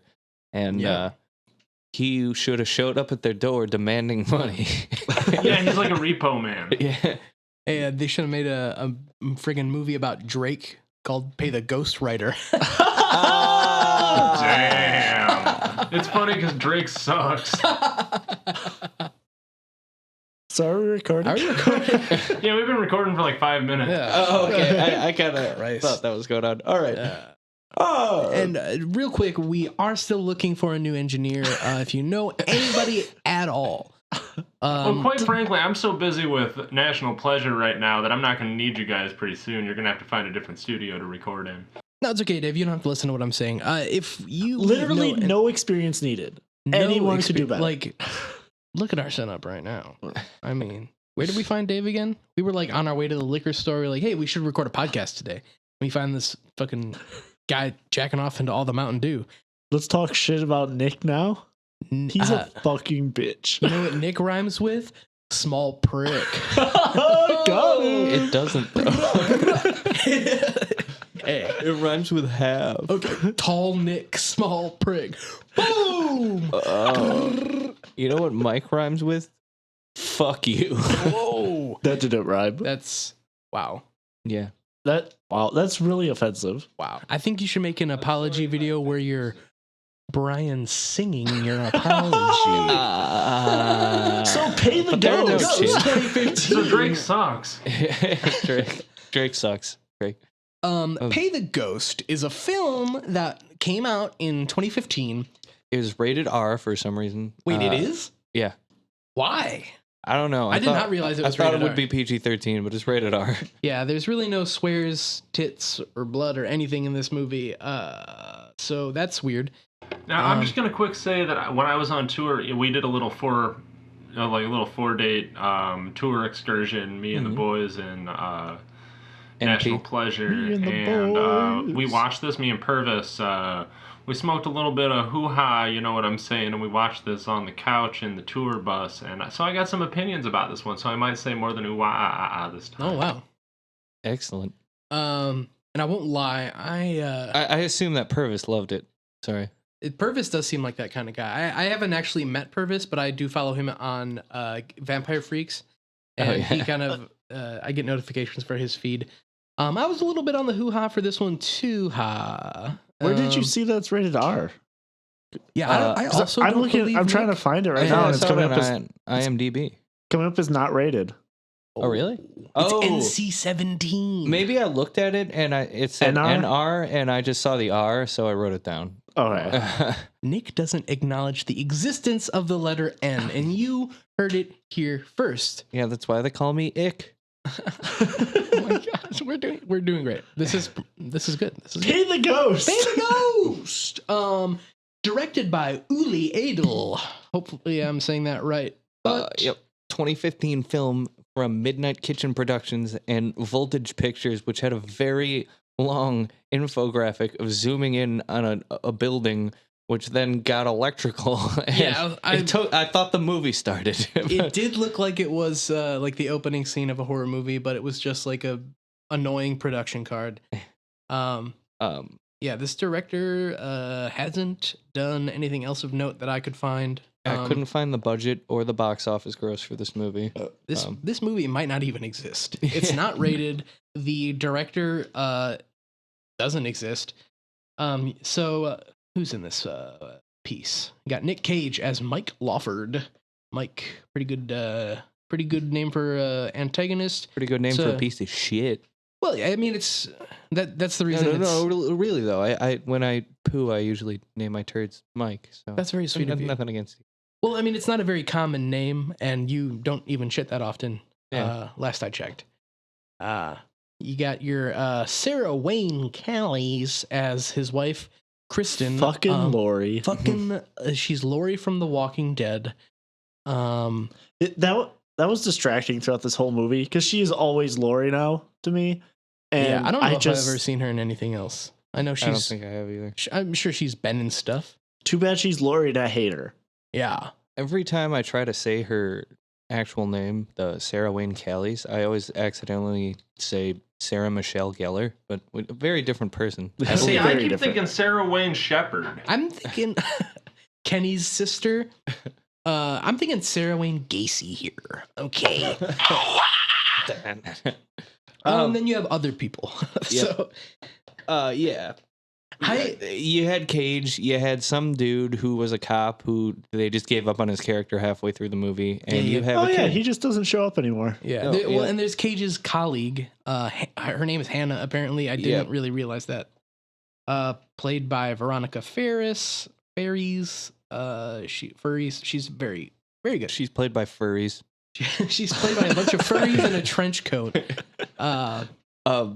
So just some general fun facts about this movie. I only found one.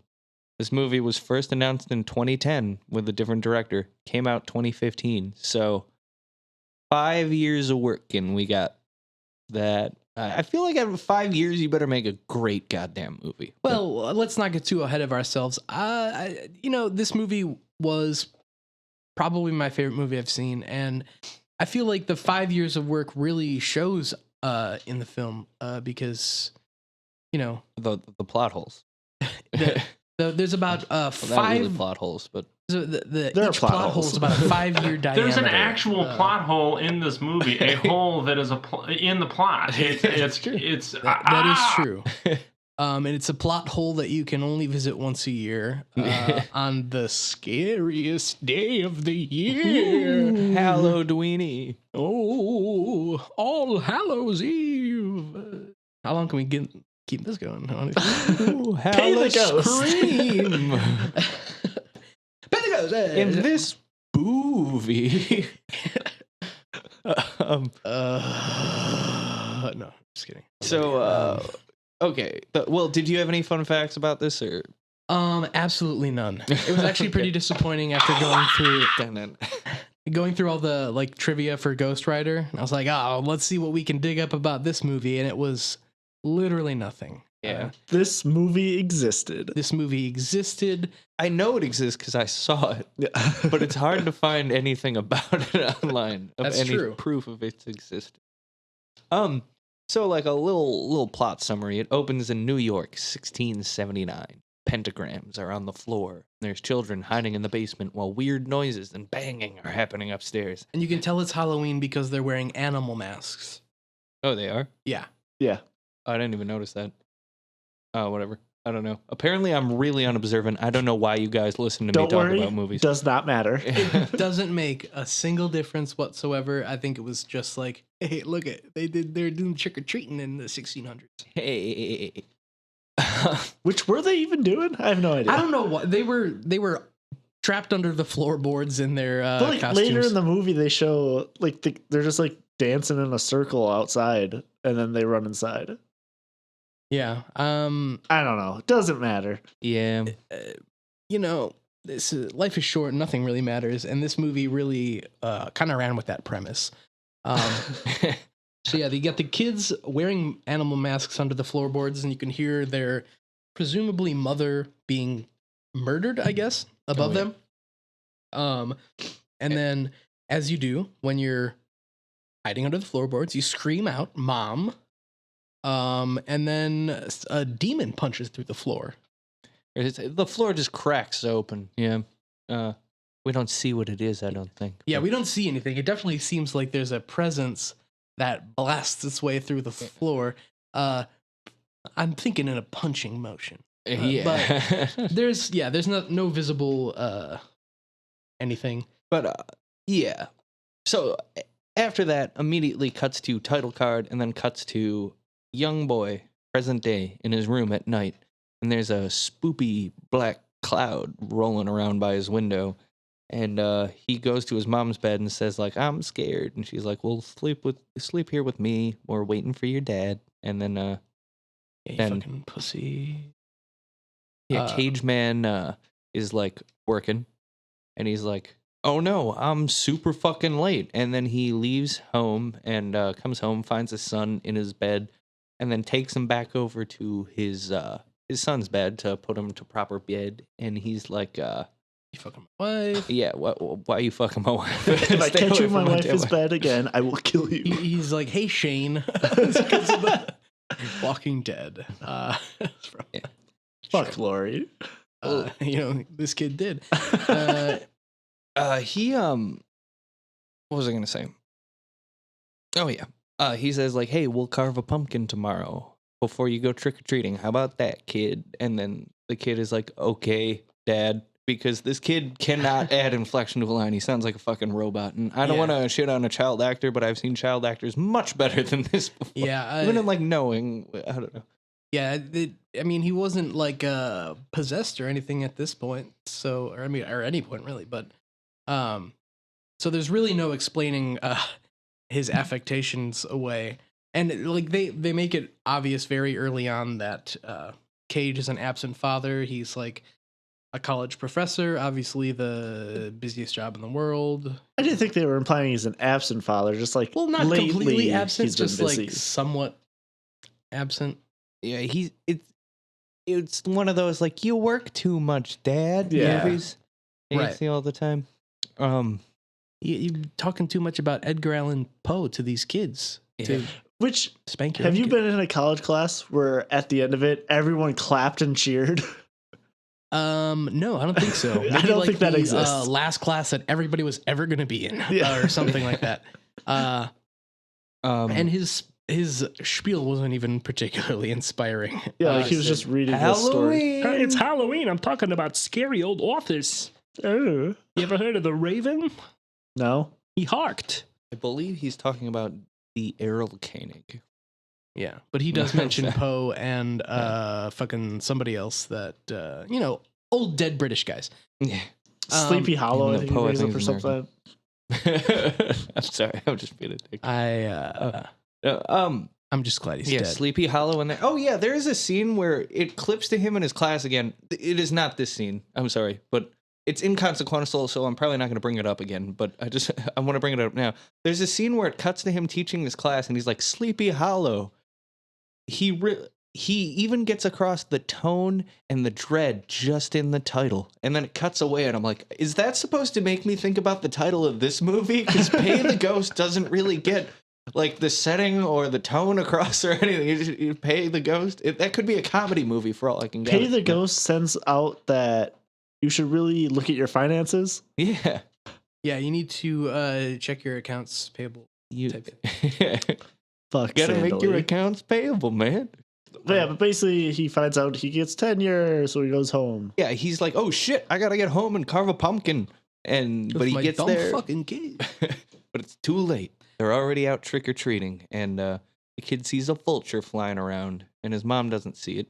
He's just like, yeah, Mommy, do you see the bird? And she's like, what are you talking about, Nope. kid? Well, it's probably because it was a terrible CGI vulture anyway. It was. And sometimes it actually looked like it was just a puppet that was poorly maintained. But I swear when I first saw it, I thought it was a crow. It had crow features. It flew like a crow. I swear it had a crow head. I'll have to rewatch it. But I'm not rewatching that shit under any circumstances. I didn't really realize that it was a vulture until like the 80th time they showed it. Not really, but they did show it a lot. yeah. Well, the best part was that it talked like it was in the Beatles. Yeah, it was voiced by who's the guy who does Yoda? Is it Frank Oz or whatever? Yeah. Yeah, because that's why they did the Wait, I puppet think it was bird. Frankie Muniz. Frankie Munoz. Who also voiced Yoda. He voiced Yoda. He actually did Luke, the thing you're where not the he boss would of me now. kneel down on a pair of shoes to look shorter, and then they just put a robe over him. But those vultures, like, they kept showing, but they had no relevance. Right. It was just like, oh, hey, remember there's some like spooky stuff going on? Because wherever but- these vultures go, spooky stuff follows. Yeah, but like, why vultures? Like, Yeah, I don't know. I think the vultures are just the scariest bird. They Because are. they eat dead stuff and they look like a bald guy. ostriches are like 6 feet tall and can run at like 40 miles per hour, But they can't fly. They are modern which dinosaurs. makes them look even more frightening when you see this giant ass bird running at you. But keep in mind, this is in New York. There's Dude, so many they people. should You're reshoot telling me that if movie with ostriches fucking are running up in New CGI, York, you would be freaking out? You know, Ostrich. Yeah, that would have been great. it would take an ostrich so much effort to charge through the busy streets of New York just to scare this one stupid fucking kid. Daddy, are you gonna pay the ostrich? Daddy, can we pay the ostrich? Yeah, so on the topic of Daddy, can we pay the Cage? When they get back, Cage is like, I'm sorry we didn't get to the pumpkin, son, but I'm here now. How about we go to the carnival? And his wife's like, no. And then he's like, I got tenure. And she's like, oh, then go to the carnival. And the best part is his kid doesn't even care that his dad wasn't there. He's just like, Wow, you're dressed like a cowboy. it's like, wow, this kid is fucking stupid as hell. He'll eat anything up. This is so easy. I'm gonna take him to the carnival. Can I just take a second just to interject that the kid had no expression for the entire fucking movie? Yeah, Yeah, flat-faced, flat inflection. flat chest. Right, no big boo baby in this movie. If you're gonna have a kid who's a bad actor, at least give him a big old set of honkers, dude.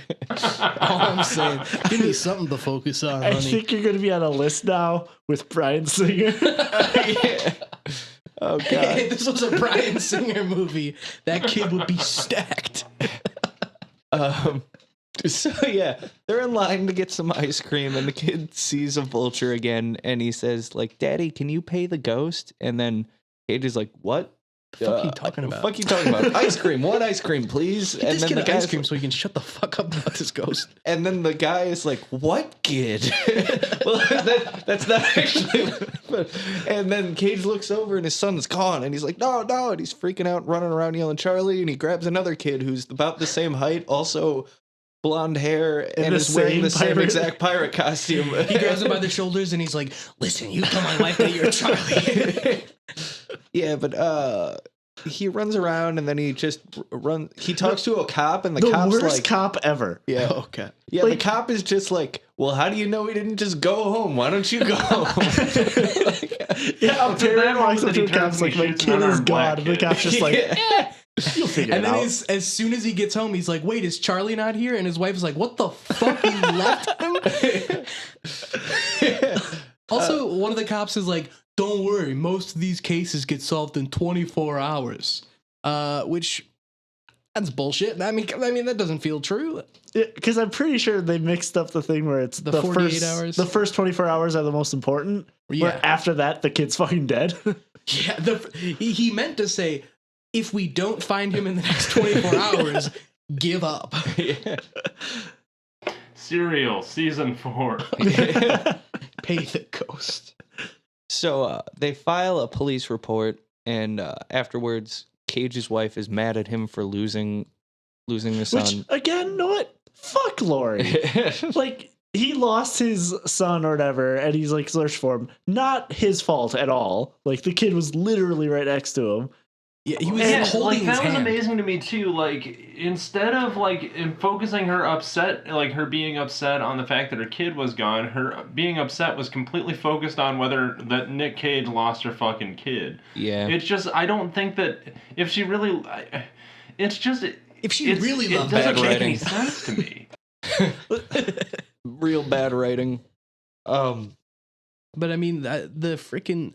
Sometimes, like watching these movies, I feel like there's these writers who just don't understand why their wife is mad at them, so they they just like come up with some sort of weird scenario for a woman to be mad at a man. But It's tone deaf at best. Like, you really could have made it easy where make it more seem like it was Nick Cage's fault that the kid's gone. Like, him being like, oh, wait here while I get you ice cream. Like, stay in this creepy alley that we keep going by. yeah, Right, give him some sort of like background where he's lost the kid before in some capacity, so she can like actually like think of it as like his negligence and not like a freak incident where he brought his kid. I don't. Or like, well, before Charlie disappears, he sees like a friggin' demon lady at the carnival, and like maybe at least have Nicolas Cage see this demon lady and be like, go wait with her. Yeah. And She seems nice. she's nice and she looks like she needs a loved one. Have my kid. Just hang with her and I will I get bet a you hug would brighten whatever. her day, and if you kept hugging her for the rest of her life, she'd be even happier. I don't know. Hug the ghost. But yeah, so Cage is sleeping on the couch. He sees some weird shit outside, so he goes up to his son's room, looks out the window, and then bam, Charlie's right behind him, and he says, do you see it out the window? Because he's a fucking robot. Which And- would almost make sense at this point in the story if we're supposed to believe that he's like some zombie or something. But he's pretty much been like this the whole time. Oh, yeah. Yeah, he's just, I don't know. He's been weird, though. It's just the kid can't act. I'm sorry. Yeah, I feel- child actor. He probably- I'm not saying I would have done better in your shoes at that age. I Child probably actor, I don't remember the name of. If you're listening right now, it's not fully your fault. Hey, if you think he's a it's your bad parents child for actor, thinking that you could act. Yes. if you think he's a bad child actor, you go make a child that can act better. Okay? All right. I'll build my own child. With blackjack and and hookers. hookers. In fact, forget the child. But Cage then looks out the window and he sees like a black cloud covering the street, and then we get jump scared as it crashes into the window with a face, and then bam, it's a nightmare. Cage is waking up, and it's like almost a year later, and his wall is covered with notes pinned to it, like he's trying to put together like the JFK assassination conspiracy. Which I don't understand how he has that many notes about his kid disappearing. I just don't. Some of the notes were How many just articles could there be? yeah, but some of the things on the wall were just the missing posters that he was hanging up. Really? This is a clue. I was a little confused by that because that was the first thing I noticed on the wall. And Well, it's in case he forgets what his son looks like, because he has no other pictures. Absent father. absent father, and you can't take a picture of a robot. I think that's how it works. Yeah. Or is it vampires? I don't know. But yeah, so it's a year later, 3 days to Halloween. Yeah. Um, I think him and his wife are like separated or Yeah, something. he's, like this put a strain on their relationship. And- Yep, he's a bachelor and up in his own apartment now. Yeah, and it's been like It's been 1 week since you looked. You can, you been- can, See, that was the one point year at which since I I've seen thought the my sexy kid. co-ed was going to show up, but Yeah. that's still a mystery to me. That's more of a mystery than the fucking ghost. Yeah, for some reason, at least on the Wikipedia cast list, there is a person credited as sexy co-ed, which I don't recall ever seeing in this movie. It says Emily parentheses sexy co-ed, which I'll, there's no one named Emily that I remember, and no co-ed either. But I I have don't some know. screenshots from that part I can show you later. Okay.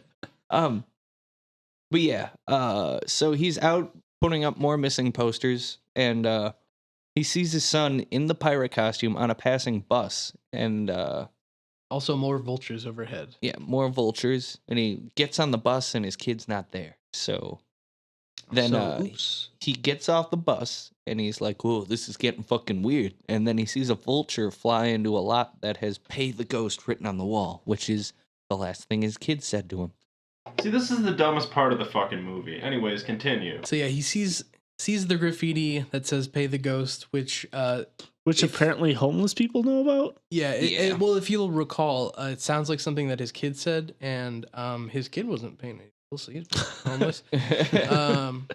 And so he wanders into the building full of homeless squatters, and he's just like, "What does that graffiti outside mean?" Which is, generally what you ask people. Like if someone spray tagged my house or something, I would want people to walk in and be like, "Hey, what does 'you're a fucking faggot' mean?"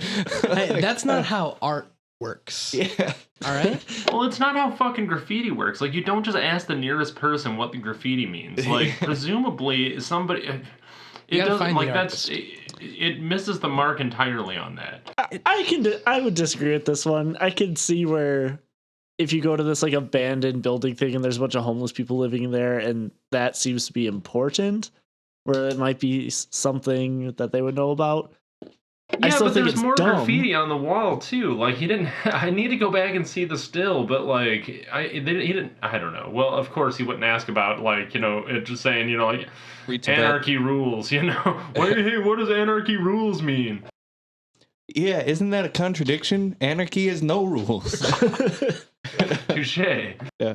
I mean, basically, he saw a crime that had happened, and he went and found the nearest homeless person and blamed them for it. When he's in there, a blind homeless man, like wanders out of the shadows, and then everybody's staring at him and being quiet. And there's this weird like wailing scream we hear, like And they make it clear to cover the fires. yeah, that never came up again. It was. What was that about? Also, they said cover the fires, but then literally 10 seconds later, dude lights a fucking torch. Yeah, well, he lights a torch to light the way when he's fucking blind. Also, he looked like Monkey from Corn. He did. He was Monkey from Corn. And yeah, so Cage is like, what the hell was that scream? And then he's like, nobody knows, but she's always coming out before Halloween. She comes back every Halloween. Hey, if that sounds cheesy, it might be, but guess what? It's our life and we're living it. And then then he lights a torch, even though he's blind, leads Cage over to a wall that says "Pay the Ghost" written all over it, and he's like, "Yeah, look at that. Now you gotta go.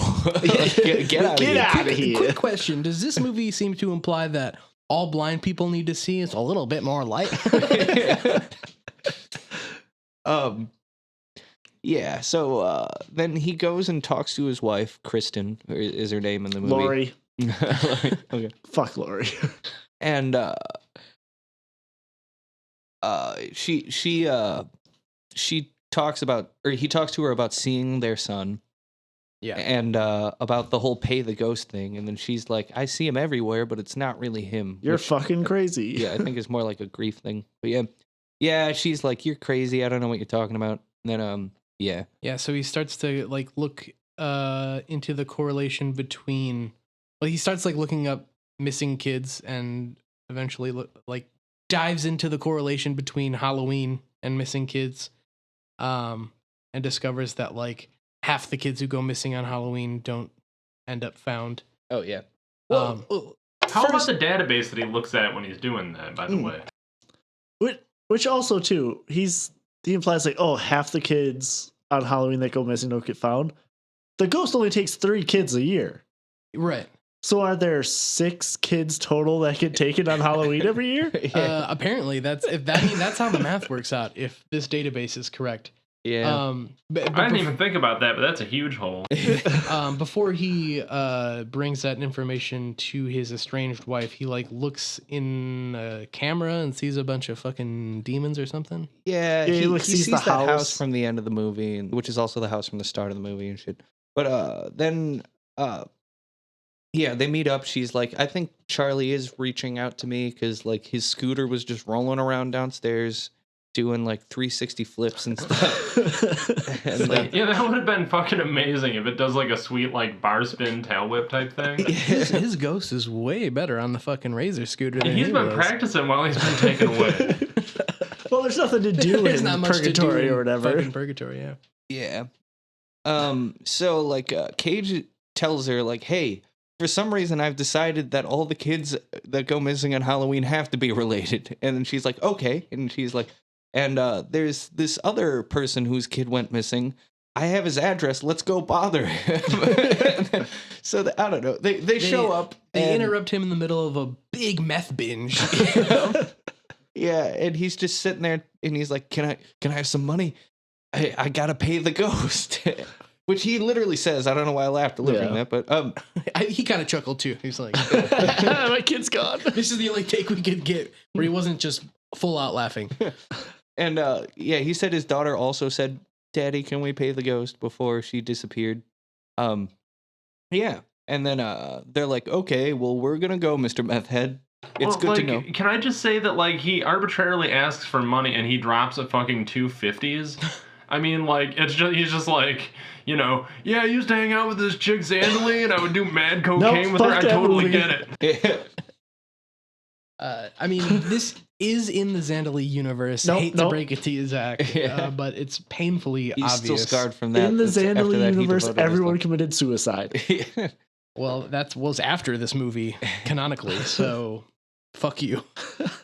But see, a Cage tells the cops his theory, and the main detective's like, "This is crazy," but then looks into it anyways, even though he dismissed it as being completely off the wall and that he wasn't going to bother with it. He looks into it, and he talks to a lady who owns a restaurant in Chinatown whose daughter also disappeared, and she says, Pay the ghost. yeah, she said, like, my daughter also said, pay the ghost.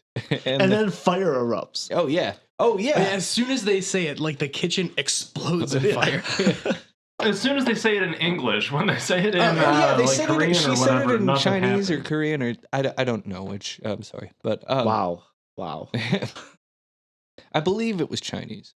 But she says it like 3 times in there what her daughter said to her, and then he's like, "What did that mean?" And she's like, "Oh," and says it again in Chinese, and then says, "It means this," and then says it or pay the ghost. Fire. Well, hey, the ghost was a white lady, and I didn't. We haven't really seen her at this point, but her kids definitely don't look like their mother knows how to say "pay the ghost" in Chinese. That's all I'm saying. True. Okay.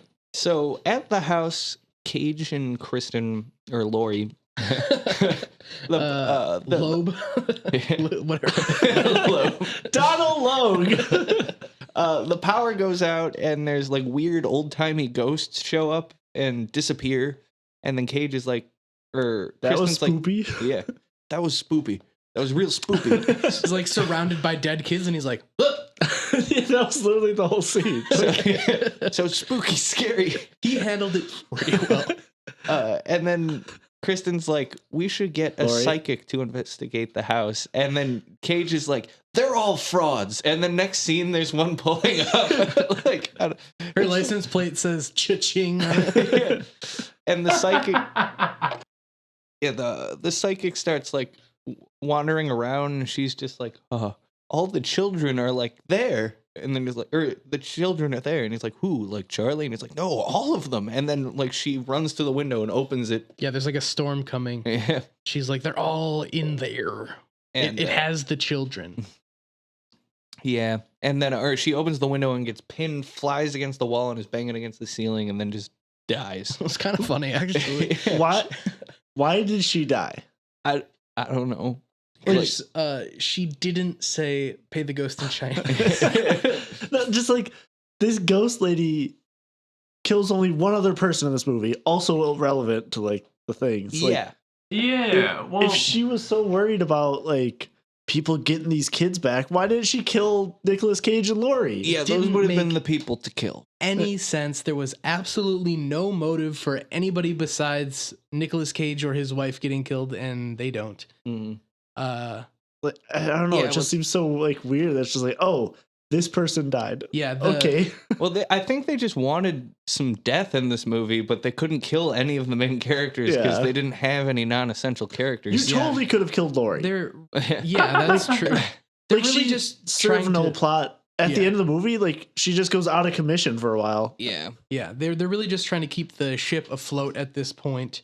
They Which could have if, killed that cop too if they wanted to. yeah, instead of just never mentioning him again. Yeah, it I seems think like it actually would have been really convenient to kill his character instead of just having him show up one more time and then never show up again for the rest of the movie for no reason.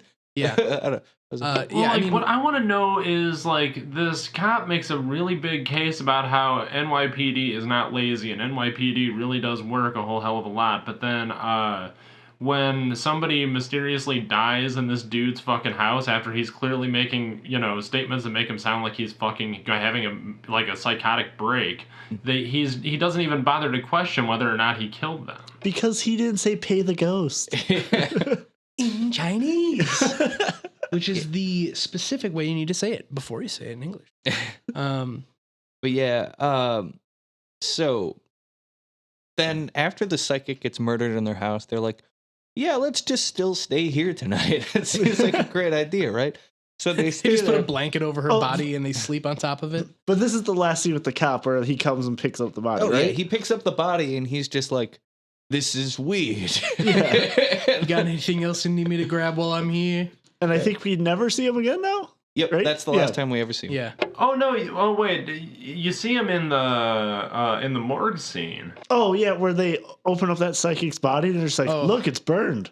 Yeah. They open Another up the- inconsequential scene. They open up the psychic's body, at which point there is blood, which wouldn't happen in the first place. But also, as soon as they cut the body open, they're burnt to a crisp from the With no blood. inside out.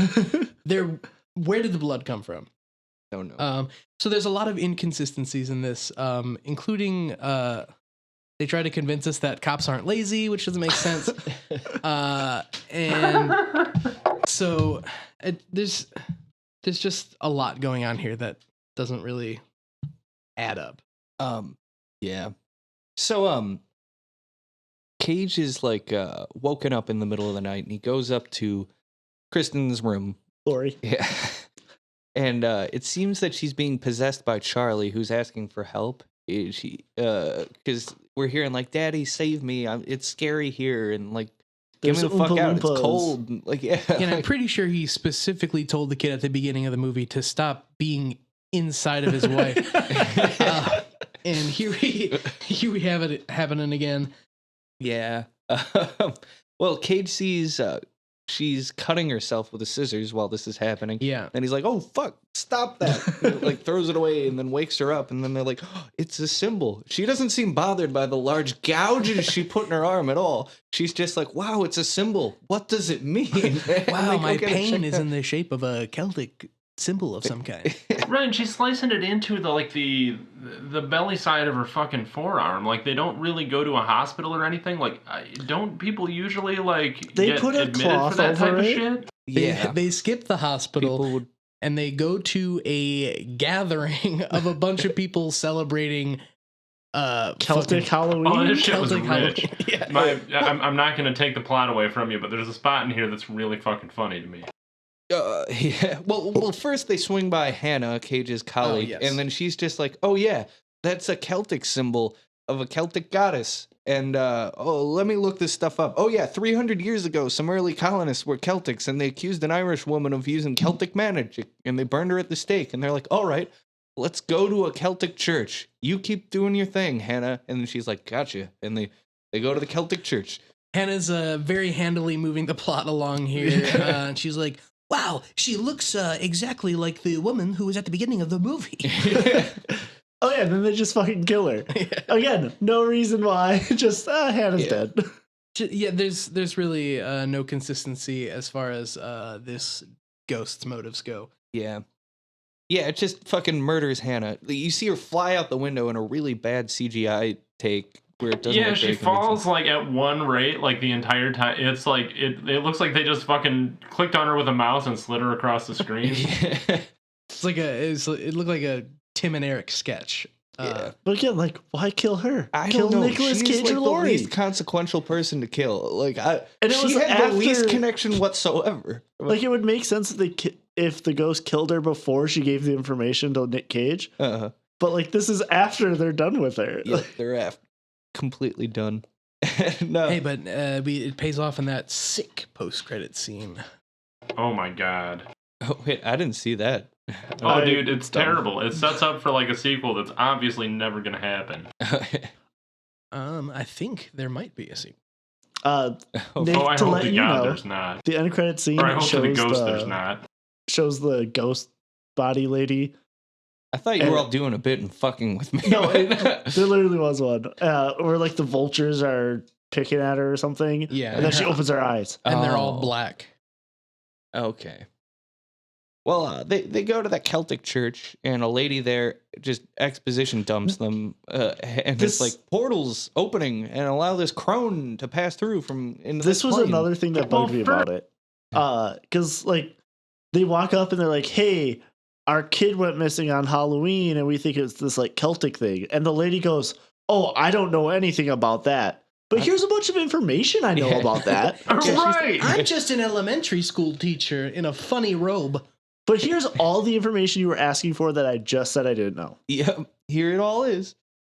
And yeah, so it's like there's a portal that opens up on Halloween and will close at midnight, and it allows like a crone to pass through to this plane and steal children who didn't make an offering to her, and like all the children are throwing effigy dolls into a fire to make an offering so they don't get kidnapped. Yeah. Yeah. Even and though then, they're totally just doing it for fun. But yeah, we don't know anything about these missing kids. yeah. So it turns out to I don't know if I mentioned this before, but Hannah discovered that lady who got burned, her kids were burned too, and she had 3 kids, and that's why she's kidnapping 3 kids every year. So so somehow these are combined. I don't know. Like it's a Celtic goddess, but also it's just a ghost lady. I'm not really sure what it is or what's going on. Yeah. All, And all I know is there's a portal. And, there's a portal. It opens up every year on Halloween In Homeless Town. in Homeless Town. And only the kids who have been kidnapped or taken in the last year can escape. Because reasons. Because reasons. They have 1 year to escape. If not, you're in Ghostland forever. So Or at least until fucking next year. yeah.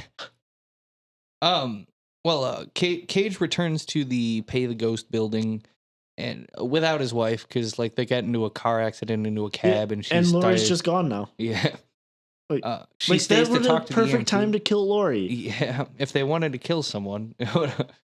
But so it's empty, but then except all the makeshift shelters are there, but none of the rest of the homeless people are there. But then the blind guy shows up and he's just like, "Hey, I know you're here about that portal. It's open. It's right over here. I'll take you down there." But give me your watch. And you just get my toy. Oh, yeah, I didn't understand that, but he's just like, "Oh yeah, but I need your watch before we do anything." No, what bugged me about that? He's like, okay, I need your watch for me to take you there. And he's like, cool, I got your watch. Okay, now you have to be back by midnight, otherwise bad things happen.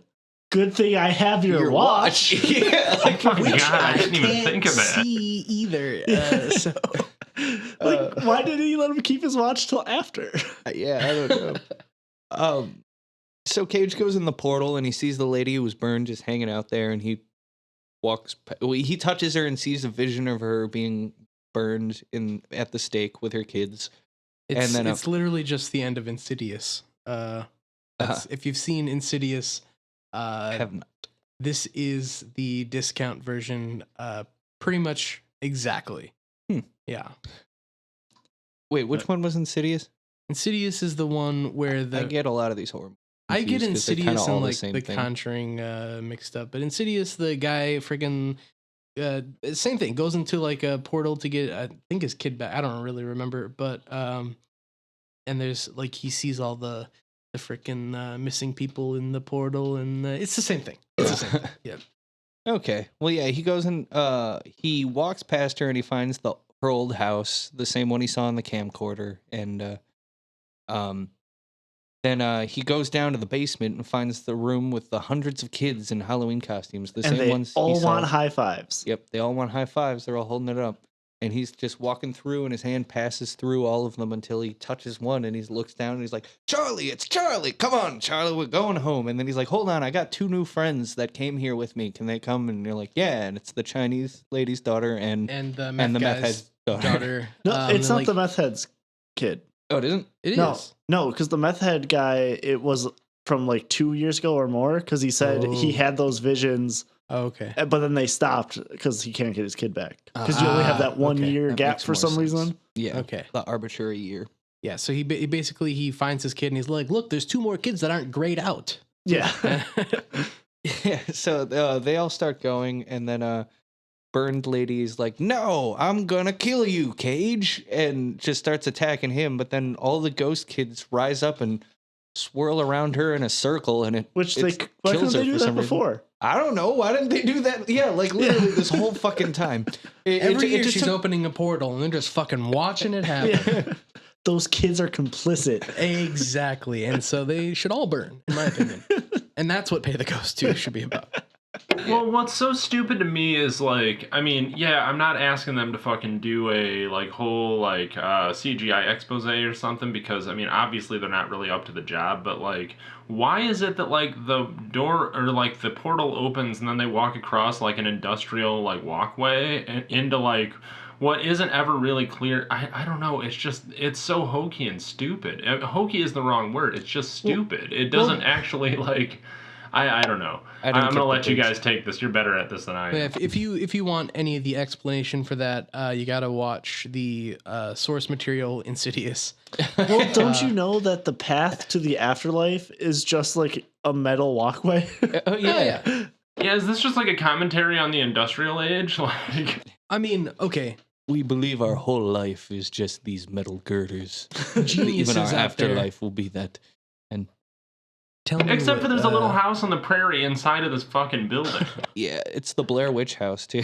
Like, Yeah, there's a guy standing in the corner. He looks pretty disappointed too.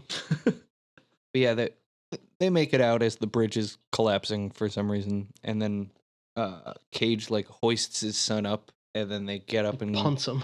Yeah, they go home, and The thing I think is funny between that transition too is like, so he gets all three of those kids out, Mhm. and then the very next scene is he's coming home with Charlie, and not the two other kids. Yep. Well, if you So- noticed, actually, they kept running when he and Charlie fell over and were like holding on the side. They just kept going.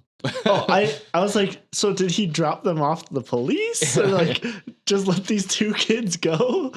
Yeah, They wanted to just stay in with Monkey in the fucking homeless shelter. I think the director just forgot to actually shoot their scenes, so they just tried to like fill it in somehow. Like, We got these kids for one day, and we filmed this shit. Then we gotta give them back to Bryan Singer. oh God, don't do that. But yeah, they all go home, and then Cage and Lori and Charlie all share a hug together, and it ends. Yeah, it really just kind of ends abruptly. Because But apparently Charlie has amnesia, Oh yeah, he doesn't remember anything that's happened in the past year. so he lost a year of his life, and he's gonna be like, "Oh, I'm in second grade. Why are all my friends in third?" Well, he was a psychopath to fucking begin with, so it isn't like he was gonna like have any sort of scarring from it. And what True. friends did he really have when he was just like, "Hi, do you want to play with me?" Hello, I have time. a scooter. will you teach me about love? I need Ghost Rider to show me how to love. So yeah, this movie was it was not very good. I think it was cliche ridden. I mean, it was full of horror movie cliches. It didn't really do anything original. Yeah, Yeah, it was very cliche. I mean, it was at least somewhat entertaining in the process. It Oh, didn't feel like I was really forcing myself through it like some of these past movies. it was one of those movies where during October I would watch it when it was for on sure. like sci-fi or something. Yeah, for sure. I wouldn't regret this if I had watched it for like a Halloween movie night thing, like Yeah. a horror movie every Yeah. night in October. And I do thing. plan to watch it every year on All Hallows Eve when the portal opens. Yeah. But Go find some homeless people to show me where to go. while I was watching this, it didn't feel like a slog like some of these other ones have. Yeah. Um, Yeah, I think it it was a was- clean 90 minutes. Yeah, Any more and it would have been a real fucking chore. Hmm. But at least this freaking director who I don't think actually exists, he knew. Like he didn't want this movie to be a 2.5 hours of Nicolas Cage explaining why the Celtic people are demons or whatever. Yeah, like on one hand, I mean I can't speak for Purvis on this, but I thought this movie was trash. But it did get me from Des Moines all the way to Iowa City without much worrying about the road. Yeah, Hey, I mean, there we go. that's all you can ask for. It's, I mean, this movie was a lot like the NBA in that the Celtics are the enemy, and they are fucking disgusting. So, Yeah. overall thoughts, or have we done that already? I think we kind of did that. we I think pretty it's a much good. covered that. Yeah, it's a solid. Well, I'm probably not going to remember this movie again. But it's kind of forgettable in how cliched it was. But Yeah, again, was I okay. think the only time to watch this would be Halloween. Yeah. Like not the Halloween day, but like sometime October in 12th. October, if you're starving for scary movies. Yeah. Yeah. And I mean, as far as our timeline goes, it was the perfect movie to push the runner out of my brain completely. So shall we get to a vote? Dun dun dun dun dun dun. Let's do it. Okay. Vote fight. Is there gonna be a countdown? Or? Well, Dave, can we get a countdown? No. Yeah, that's what I wanted to hear, baby. Okay. All right. So if you know any engineers, sound engineers, or just like a cashier, let them know that we're looking for somebody. Sorry. Vote time. All right. 3, 2, Wait. Yeah. I could tell Nick was about to say ghost, comma, pay the. Well, 3, 2. Oh. Wait, 3 ooh-ah-ahs. All right, one more time, Dave. Yep, yep, thank you. So we say it, or Ghost Rider. Yeah, fuck it, Ghost Ghost Rider. Rider. Yeah. I'll take superheroes over anything. Yeah, definitely. Of the 2 ghost movies I've watched this week, the Flaming Skull beats out the Burning Witch. The Flaming Skull guy, way more interesting than some lost kid. Yeah. Yeah, I mean, maybe if they had shown his fucking jacked ass abs in this one, there would have been something for Daddy to look at. But really, I think he's more flab in this one. I still it's think amazing how he went from Jack 6-pack abs to Jack beer 6-pack flab in the space of 8 years. But I still think my theory stands where if you see boobs, it's bad. That we saw no boobs in either of these, and they're both pretty good. yeah, they were halfway decent. it was a decent matchup. It was movies that I didn't want to kill myself for. Yeah. I was like, it took me more than 10-15 minutes of Pay the Ghost to like say this is definitely not the pick. Yeah. You know? Because with The Runner and sorry, Zach Left Behind, it was not Fuck long. Sandley. Sandley's the worst. It was not long before I knew what I was going with. This one is a bit more of a challenge, so Yeah. Well, join us next time as we go through G-Force, the hamster movie that Nicolas Cage was apparently in, and I did not know, and Stolen, a movie I have never heard of. But yeah, I'm pretty sure that Stolen is to Taken as Pay the Ghost is to Insidious. But I guess we'll find out. but yeah, y'all have a good night. See I've ya. been Nick and Zach, and this is Mike Mike and Zach. and Dave. See you next time. Bye, Dave. Bye-bye. See ya.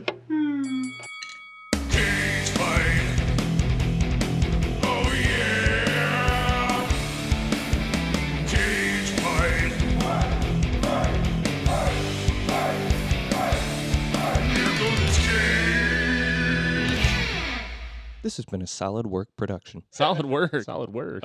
Solid work. Hey, solid work.